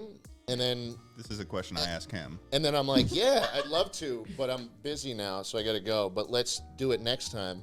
And it never happens. Really sad. That's bumming me out. Whoa. Wow. Dude, why don't you ask him to game again? Which is a means to stay in contact with this motherfucker and the other one that left us now. Sad. I find this is a lot. That was How's it going? 33% failure so far. it's 33% failure so far, and this one is airing out the fact that our relationship is falling apart. Thank you for that, by the way. Oh my God, we are so putting that on the fucking on the title. Yeah, you just made the title. We hate each other. There's your thumbnail. This is how they make YouTube millions, dude. This is how it works.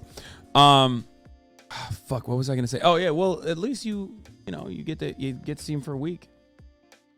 That's true. something. That's true. I love Chuckle Week. Okay? Listen, you could be the type of person that says I do like Chuckle Week because I get to hang out with him. You could be the type of person that says like, hey, loved playing basketball with you. Can't wait to do it again. And then, yeah. That's, keep going. I'm yeah, can't wait to do it with you again. And then literally avoid me like the fucking plague.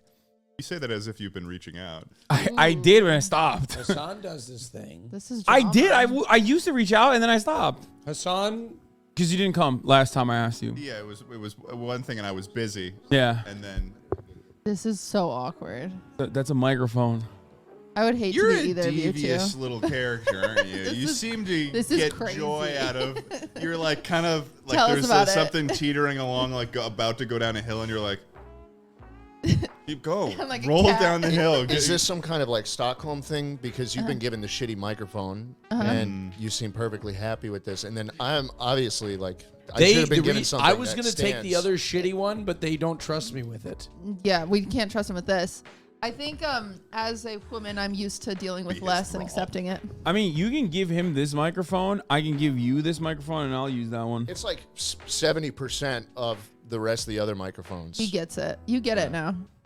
You can shove it up your ass if you want. We did this Whoa. because we. Hey, yo. What the fuck? We did this because we hate women, and actually, this is probably a really good opportunity to bring this up. Now that we talked about how we hate women, it's time for our Women Hour. Please, Cutie Cinderella. Let's go. Please, Cutie Cinderella, enlighten us about what's going on in the latest and greatest in the land of women. Haley Okay. Bieber and Selena Gomez. Do you guys know the Haley Bieber and Selena Gomez? Take it over. So What does what does the family know? Shay gave me a little bit of info on the topic. Yes, what I understand thus far is that it's on one side it's Selena Gomez, and then on the other side you got Haley Bieber and Kylie Jenner, and they're like a little they're doing their thing, and they're like, oh, we don't like Selena Gomez, and Selena Gomez is like, oh, guys, please help me, my fans. But I would never. No, I don't know. she did not do that. I heard Haley Bieber. You're a heard pig. Oh my God. What are you screaming about? I said you're a pig. I heard Haley Bieber was fucking Selena Gomez. No. Interesting. So No. that's. How are you not even remotely involved in the fucking goss? I hear you are the worst gay man in America. Like each other. I only know Selena Gomez from that show on Disney. Yeah, she did good. She did good on that. Yeah. Wizards Okay. of Waverly So what's the Place. drama? So here's the tea. Marsh, if you'll pull up start. So let We me have a give you- PowerPoint. Let me give we have TikToks is what we have. Oh, It's just a little more. we don't have a explanatory. PowerPoint. We have TikToks. However, there's something that you should know is this all started because all this stuff got brought up, and there's some closure now. They follow each other again. Apparently, it's fine. Whoa, I don't spoiler believe alert, it. cutie. I know, but I just need you to go. We're not witch We hunting. can skip this. This is not a witch hunting podcast. I'm just filling everyone in on the goss. So this all happened because, you know what? Let's just push start. Just do the start one, I guess. I suppose. Also, okay. Because that's how my brain works. Quick question. I saw multiple 3-minute TikToks. Well, I know we won't watch all of them. I just mostly needed them as reminders. So Okay, I'll we probably need- play them and then. What's going on? This is important. We're gonna watch this one. It's a minute. It's a minute. Is that titty milk? No. Huh? Give me a dip. Give me a dip. Oh, sorry. Yes, it is titty milk. I'm sorry. Give it to me. What is is this the caffeine one? Or is this the one without? It's the caffeinated one. The non-caff one has this cool black and white design. That's not very cool. The black and white design. I like caffeine. Excuse me, it's manga. I like the inspired. color one more. Okay. And I'm gonna. What is this? How many calories is this in one? That scoop will be about 100 milligrams of all natural caffeine or something. That's a lot. Oh. Snort it. There you go. He's gonna start getting the shakes after that. Thank you. Felt like a champ. Put it in water. Get better at this. If you put it in water, I made them put like some kind of extract in it. No idea what the fuck it is. They have some material in here that makes it cloudy when it's in water. So it looks like. Is that the mercury? It could be the mercury. Is it healthy? I'm told. Graduated from ground things. How could you be doing this yourself? What will happen to me? This is it, buddy. This is the end of the line. Why are there? There's no. Oh, there's women on here, but it's male titty milk. Oh wow! I don't know if you know this, but Jay Schlatt is a man. The water is supposed to turn into like a cum, like subsistency. It looks like you're drinking cum, and that's the joke. Love it. But I said to Gamer Subs, That's disgusting. Why? What? Why? I said like, hey, would it be too far if we called this flavor cum? And they said, Don't dump it yes. in there. There's not enough. Yes. But titty Yeah. milk was How fine. many ounces? Yeah, titty milk is fine because you can still 33. push the envelope. But if you start with cum, where are you going to go after that? We're talking 33. 33? Okay, then that's 4 scoops. So you can Wait, start I with just titty had milk. fucking literally one entire. Oh, dude, am I gonna die? Yeah, I would. Don't drink this. Wait. It's just for advertisement purposes. Jesus. Oh I my will. God. I will tell you how I'm feeling. Oh, Yeah, there I'll you go. fill you in on how I feel All right. Nice. as time progresses. Do you have like some got a catchphrases? pop. Do you have some catchphrases that you say before like you'd shake it up? No. Hold on. Okay. I'm so hot, and it's not the titty milk. Thought I'd slow down and make it seem like it's Yeah, starting it's to very go it's more very viscous. sexual when you never stroke it. Wow. Wow, that It's is. like it's white with a little bit of yellow in it. Yeah. Yeah, that's not very appetizing. If I I oh don't no. like it. Nice some, though. I don't like cream flavored stuff. It's not cream It's not. flavored. It's cum flavored. It's blue Oh, raspberry how confusing for me. with a little bit of. I cream. assumed it would taste like titty How milk. dare you? No. Why do you know what titty Titty milk milk. tastes like? Well, I know what milk tastes like, and I assume they're of the same. This will taste like blue raspberry mostly Well, with a if you little think- bit of. That is so If interesting. you think about it, when you're like a well, this is redundant. When you're a kid, you're worried. You're worrying me right now. When you're a kid, you know, blue raspberry is like the best flavor Yeah, ever, I especially in was a blue slushies girl, and stuff. yeah. So I Blue. imagined that to a baby, a newborn, titty milk is kind of like the blue raspberry of flavors for them. And that's I our agree. demographic. Babies. We love getting kids. Sure, on sure. Copious amounts of caffeine. I already had some. I'm handing good. this back to you. Oh, thank you. Okay. Well, All right, well, now back now to that we women's avoided, hour, yeah, by now the that way. we This is destroyed the gonna women's start us, hour. So we just need this minute is important, and this is the most This I'm minute gonna is important. require for real focus. Wait, is Taylor Allison? Who's Taylor Allison Swift? That is Taylor Swift. Also, we need to talk about John Mayer a little bit. Apparently, he's into poop. Ew. Ew. In what He's way? into poop play. Really? Are we sure Um, about that? So how do you feel about poop? Apparently. I don't really dabble. I'm not surprised that John Mayer is into that though. Really? What about his? Why not? The way he looks, you know. You can He looks tell. like a poop guy.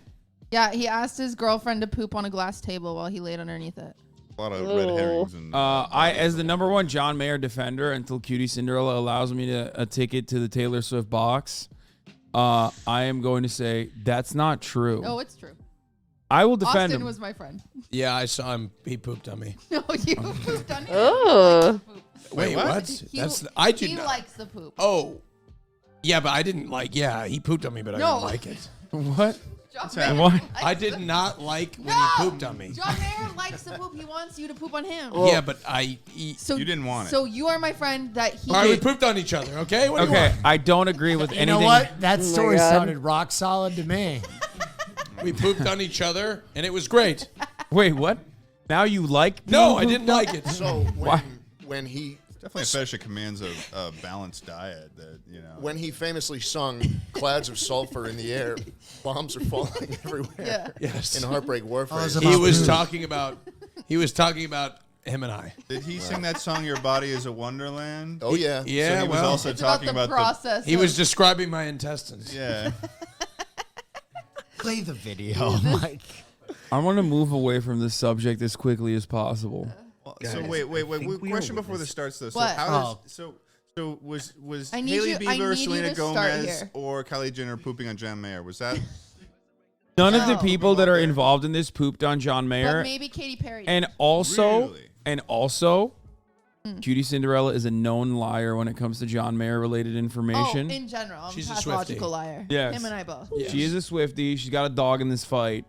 We're master manipulators and pathological liars. Yes. Do not believe a word that comes out of her mouth about John Mayer. John Mayer is a legend, an icon, and one of the world's greatest guitarists. So let's continue with this. Seeing a full-on war amongst the girlies, and it's bigger than just Selena You could be and him Hailey if you Bieber. tried harder. Yeah. It seemingly started after Selena Gomez was photographed. What a devious photo of Selena Gomez. I can't hear. Move it back. Okay. It all started. No, I can fill you in. Oh, damn it. No, play it. Oh, Dial in. It's all just everyone focus. flat. Shut up. It seemingly started after Selena Gomez was photographed by the paparazzi wearing a bathing suit, and I don't think there's anything wrong with that. She looks great. Hailey Bieber, though, posts a TikTok Kendall, essentially saying she deserves it. God's timing is always right. You know that sound clip. She takes it down, insisting it has nothing to do with Selena. Wait, pause it. Selena responds to fans saying, Did it have something to do with Selena? Yeah. Wait, why would that have something to do with Selena? Wait. Okay, you have to remember. Wait, Straggett. You're Oh my God.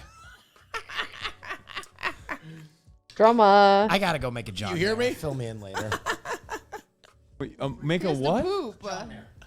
Oh, he's taking a shit. Oh. So John Mayer wants to be pooped? Oh, He it wants to be popped pooped open. out? I got it. Oh my lord. Are we cutting this part out? My life is falling apart. Okay.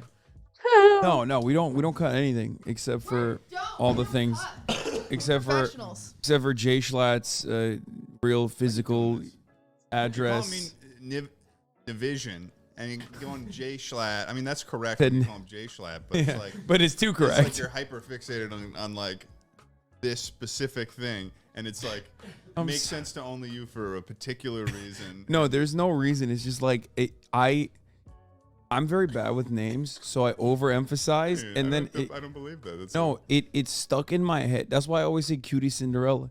It's stuck in my head now as like what your syllables. name is. So now when I say Ted Nivision, He just calls me. see, I'm saying it right now, right? That was, no, that was Nivison. honestly No. it was even worse than the original problem. It was division. so like you're amazing. changing the emphasis. Just It's worse kinda and like a worse. French name like Nivision. Nivision. I'm sorry. It's so bad. I know. It's like if I called you Hassan Abi. I mean, whatever. I don't want to give a shit. Hasanabi.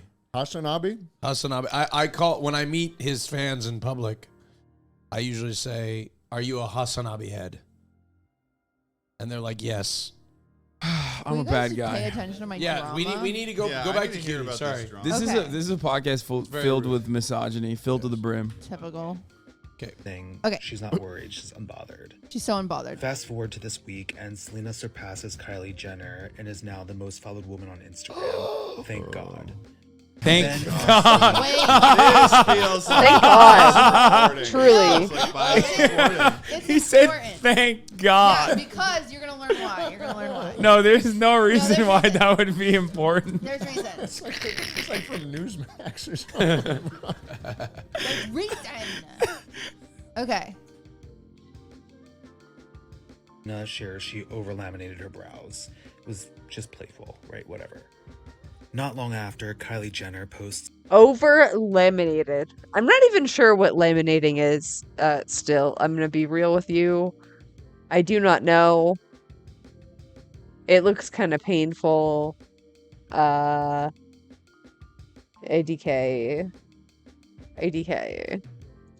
this screenshot to her story, Making fun of her essentially again. her and Hailey Bieber showing each other their brows in an obvious attempt to mock Selena. It's giving very much mean girl behavior. Is that wait? Pause. If it's 3 against 1. Okay. Oh. I mean, when you frame it like this, it's a bit on the Pause it. nose. Okay, But I mean, no. Yes, it is a bit on the nose. But rewind. 2000. No, not you. Mentally. Rewind to what? In 2000. 2016. What? Whoa! What the fuck? We are time traveling back. What is this? A Reservoir Dogs? What the fuck's going on? We're in 2016. That It's might like- not be the right year. Well, you got to be like, you're probably God. wondering how I got here. But anyway, Record so scratch. Justin and Hailey are like back and forth all the time. Put the fucking phone down. Pay attention to me. Yes. Justin and Okay. Hailey are back and forth, right? They have their pretty toxic relationship, and then Is this when they went to buy crack? no, Do you know about that? no. You don't know about Justin Bieber and allegedly Selena Gomez buying crack cocaine? a lot of talking over women. Yeah, but going if on they right like now. it, if they like it, they This can is do a it. misogyny podcast. Wait, what? Did you If just it say? makes them happy, they can do it. Why would we stop them? Okay, that's You're fair. weird for taking away happiness. Number one. Anyway, so they're on like a break, and Kylie and Kendall swoop in, and they're like, "Hey, girly, let's go to Dubai." And Selena's like, "Okay, they want to be my friends." They take them to Dubai. Meanwhile, Hailey Baldwin sneaks on in and starts hooking up with Justin. Oh, Haley They Baldwin. took her out. Before Bieber, her Yeah. name was Baldwin. And rewind even further, Hailey Baldwin is like 10 years old. She's the biggest Justin stan in the world. She has magazines of him. She'd find out through fan accounts what hotels he was staying at, and she'd go and hover. And she'd bring her uncle to like crazy. introduce What the a two of success. them. Okay, counterpoint. Let's say you have an opportunity to hook up with Taylor Swift. Do you take it? Yes. No. I would hook That up was- with Taylor No, Swift. listen. Of course you do. What? Who wouldn't? Who would not? For a pathological liar, you are very bad at lying on the spot. Hassan, I would hook up with Taylor Swift. Mm-hmm. Okay, congratulations. We're talking True. to the stand here. I know, Well- but I'm not attracted to women most of the time. Well, yes, of course I would, but she's taking it further, right? Like by hovering, I would never hover. I would never just- stalk Taylor. To It kind of seems hook up like with her. Haley Sure, Baldwin at sure. the time took the initiative and succeeded. You like that's No, I don't. That's what I thought. I'm just That's trying to what be contrarian. That's what I thought. You can't I'm be sorry. contrarian. No, I don't care about Haley This Baldwin. whole situation feels like it very much so diminishes Justin Bieber's agency in this entire situation. Oh, Men's rights. Let's he- go. we don't care about him. So is he is simply a... No, we don't like him. simply- Ted, he's rich and white. Get over it. We don't like Ted. We And he's don't a like man. So he is Ted a- or he- Justin Bieber. Oh, white. He's rich, white, and a man. Okay, it's like the trifecta. Of Anyway, we don't give a fuck. So she was Get a outta big fan, here. would hover. Just like you, Ted. And then, yeah, she's just a creepy, stalky girl. But then, all of these years, Selena moves on. Are you guys paying attention? What did I just say? We're all so We're- after a few years. I'm honestly paying Called out. I am locked. I'm Okay, thank lasered you. in on Thank this. you. I'm talking to Ted. Okay. Selena moves on, right? She's doing her own thing. She has her own business. Meanwhile, business. Hailey Bieber my gets God. married to Justin, Justin right? Bieber, right. And she gets little secret, like she matching tattoos with Selena. Selena has a J behind her ear for her little sister, and then all of a J sudden, for J Hailey Schlatt. gets a little J tattooed on her, and Selena starts a cooking show, and it's about her life, and then. And it was during Autobiographical COVID, and it was cooking in her kitchen, and she was like, "This is my home. This is my kitchen." And then Hailey Bieber also So starts a starts- cooking show. Wow. Yeah. okay. So the last Competi- piece of compi- evidence that is important for you to watch is I need you to go to underneath where I put sample Why one. would she feel like she needs to continue to compete with Selena if she's already got? Oh, wait, What do you mean? Because she will never. She will. Here, I can fill in on this one. Okay. Judy, review. No, not that one. Judy, review my analysis of the situation, please, and see if I'm an ally to women in general. Justin Bieber and Selena Gomez had something that was real. It was stolen from them by these two harlots. I mean, Justin was a problem. He like cheated on. Justin's a bad guy. Justin's a bad just guy. a guy. He's a bad guy. But all men are trash. All men are trash. Selena wouldn't be with him anyway, for the record. It's just weird that Haley is like obsessed with Selena, even though like Selena's like not interested. She's fine. Okay, so I was wrong. I was so Yeah, you were wrong. wrong. Justin cheated on her.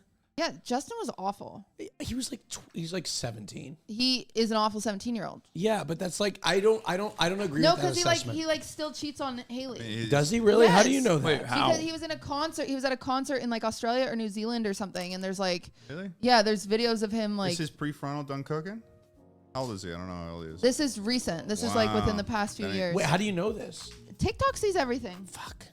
Okay, watch this. Yeah, TikTok is never unhinged, famously. This is only 24 seconds. Okay. Haley This is Bieber my needs real help home. protect Selena. Everything that we're doing is at home. This is my amazing kitchen, which is the set. Yes, we actually are in my real kitchen, in my real house. This is not a set. This is where I really live. This is my papa. Hi, JJ. This is my nether roof. This Wow. What is her problem? So Selena did this first. There's multiple instances where Haley like- copied Selena's responses to interviews. She's copied her outfits. She's copied her tattoos. All sorts of weird stuff. May I pose something really quickly though? Yes. Devil's advocate. Uh-huh. You ever heard of a cold read? Nope. It's where it's a term that applies to psychics, right? If you come into me and I say I'm a psychic, I can go, yes, you're dealing with some trauma in your life, and you No, go, oh I'm my fine. God. Well, now I know you're lying. But so this idea is that you can say general things God. about people and they can relate to it. I think the same is true with entertainment right now. We all do very general shit, right? We're all doing don't laugh, don't lose. We're all making the same faces. Do the thumbnail face, Ted. There you go. Why? Because we don't really have any talent. Now, Selena can sing. I don't think Haley has any talent. But when it comes to that world outside of singing, I'm sure that a producer is trying to put them in very similar things. So 2 cooking shows in an era when everyone is making a cooking show and generic media-trained responses to interviews, you could probably cut anyone's interview and get some pretty similar Then answers. why did Haley Bieber copy Selena's tattoo in the same location? and Well, the that's a same very letter? popular location True. for a tattoo. That's The true. same letter, the same font, the same location. Listen, this is just devil's advocate. I don't believe these in things. reference to the same I don't believe these things. Now, I'm normally, just saying. normally, one part of my brain says Will is actually. You want the rest of it? No, just a it's the little bit. last I don't one. want the whole Just The take cookies were fantastic, Yeah, they by were the way. great. The cookies were incredible. The logical part of my brain says what Will is saying is absolutely correct, but given that I need to appear as an ally here, I'm going to go ahead and say he's a selfish pig. I said devil's advocate. This is Yeah. for the sake of conversation. Even the fact that Someone's got to take the reins on this podcast. even the fact that you would think those thoughts is unimaginable When to me. you play the devil's advocate, that does mean that you are communing with the devil. Yeah. So, I mean, you know. True. Yeah. You're an advocate for misogyny. You are I do basically the same as the devil, so I don't know why you would do that. I do People like white that. cis men together, Ted. I do like that. Sold me up the river, huh? I do like that we have become just like basically hostages to the most unhinged people on the internet. That's sort of that how like I feel right now. well, I'm fucking This is around. good drama. I only gave you some This of is it. good drama. Continuing Women's Hour, there's something I'd like to speak about. Oh. Something that just happened. A Rorschach test for the entire Did country. you find my underwear somewhere? Yes. No. I'm talking about LSU versus Iowa. Women's March Madness, folks. Now, usually, we don't talk Don't about say women's something sexist. March Madness, but this March Madness, this Women's March Madness has drawn the eyes of the entire country because there are some phenomenal athletes, 2 of which, Angel Reese on LSU, Caitlin Clark on Iowa.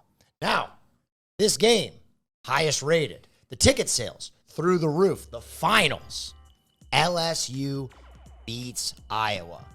The end, Angel Reese does Caitlin Clark's iconic John Cena celebration. But drama. She does it for 15 seconds. So you have Caitlin Clark's iconic celebration, John Cena Don't See Me, which she does like this. Angel Reese does the same thing, but she tracks her down and does it for 15 seconds. Now, it's become an issue of race. Wait, some why? people think that Angel Reese's Don't See Me was tasteless because of the length of how long she did it, and that she did at the end of the game, and that she tracked Caitlin Clark. What? I'm assuming, is Caitlin Clark white? Caitlin Clark is white. Who cares? Who cares? That's just like being sassy. Like, so what? It is Iowa. It is Good Iowa. guess. So now we have a Warshak test. The entire nation sounding off on Twitter right now as we speak. Was Angel Reese tasteless? Can we Or see was it? she emulating the celebration? I think she was being a gamer. I don't think she... Are you telling me right now that you were just on the toilet and you were on Twitter? And then No, I've been following this since I was on the plane. Yeah, I watched him. He was yelling on the plane. I thought this was like... There it is, ladies and gentlemen. Divert your attention. I have the reins now. I'm turning this back into a podcast. Here you go. Now let's see. She points to the finger.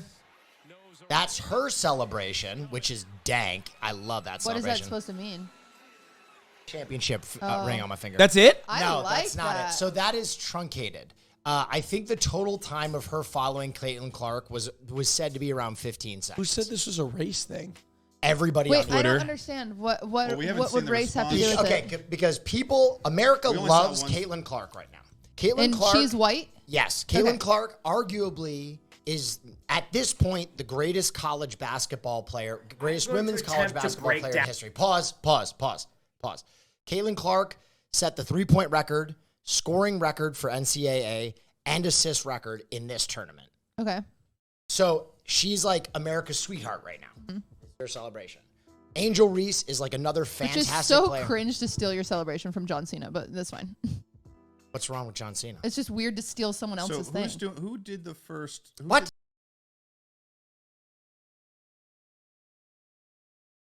No. No. The fuck? YouTube. Hello? YouTube, are you listening? God damn it. Hello?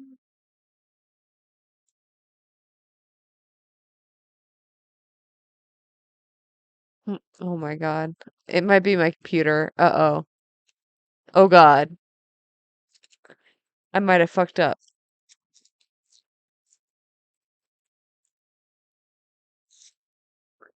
Uh, uh,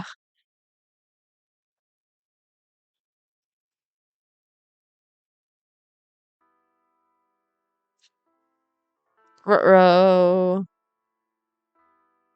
It's very frozen.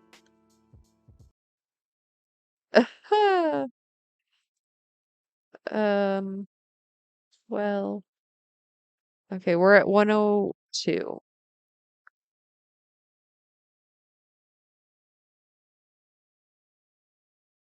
Um, well, fuck.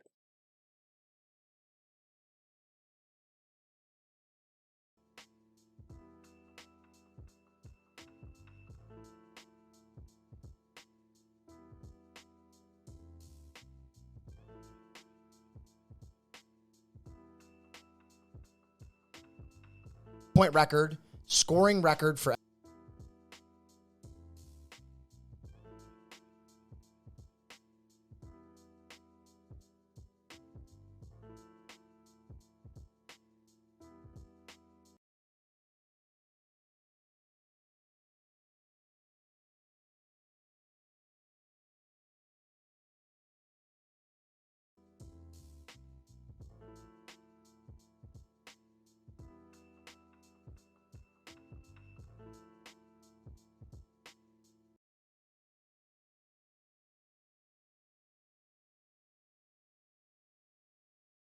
Alrighty.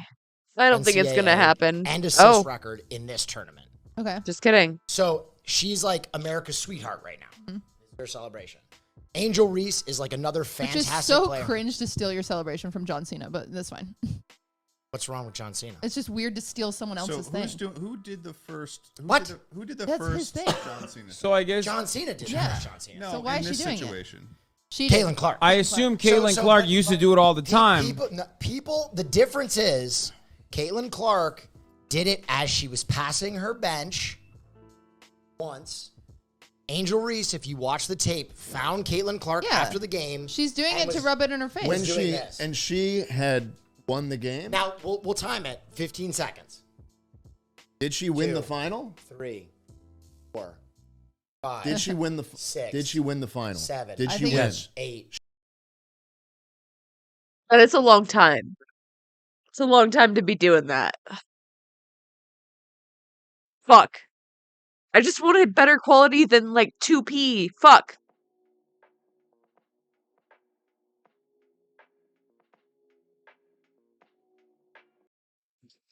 All right, this is pissing me off. I appreciate y'all. I'm gonna end it here. I'll send the link in chat.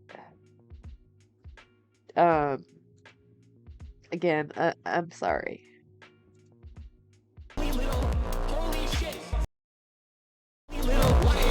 Holy fucking shit, dude. You. Oh my god. Oh, this is disgusting. So fucking disgusting. What a pathetic worm, dude. Shit, dude. I just, fuck you, dude. Fuck you. Disgusting. You disgust me, dude. Hashtag my dick, dude. Lying for clout ass motherfucker, dude. What a fucking liar. What a fucking Weasley little liar, dude. What a fucking Weasley little. Holy shit. What a fucking Weasley little liar, dude. Holy fucking shit, dude. Fuck you.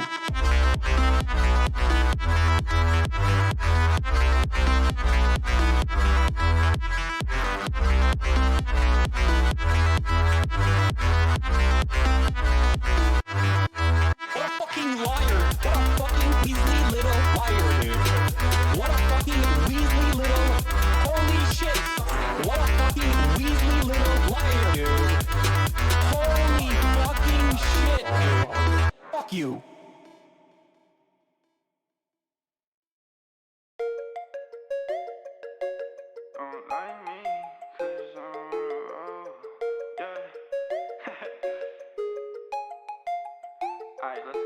Don't like me, well I'm on the road, I speed, chase, that's what I love, can't see, what I can't control.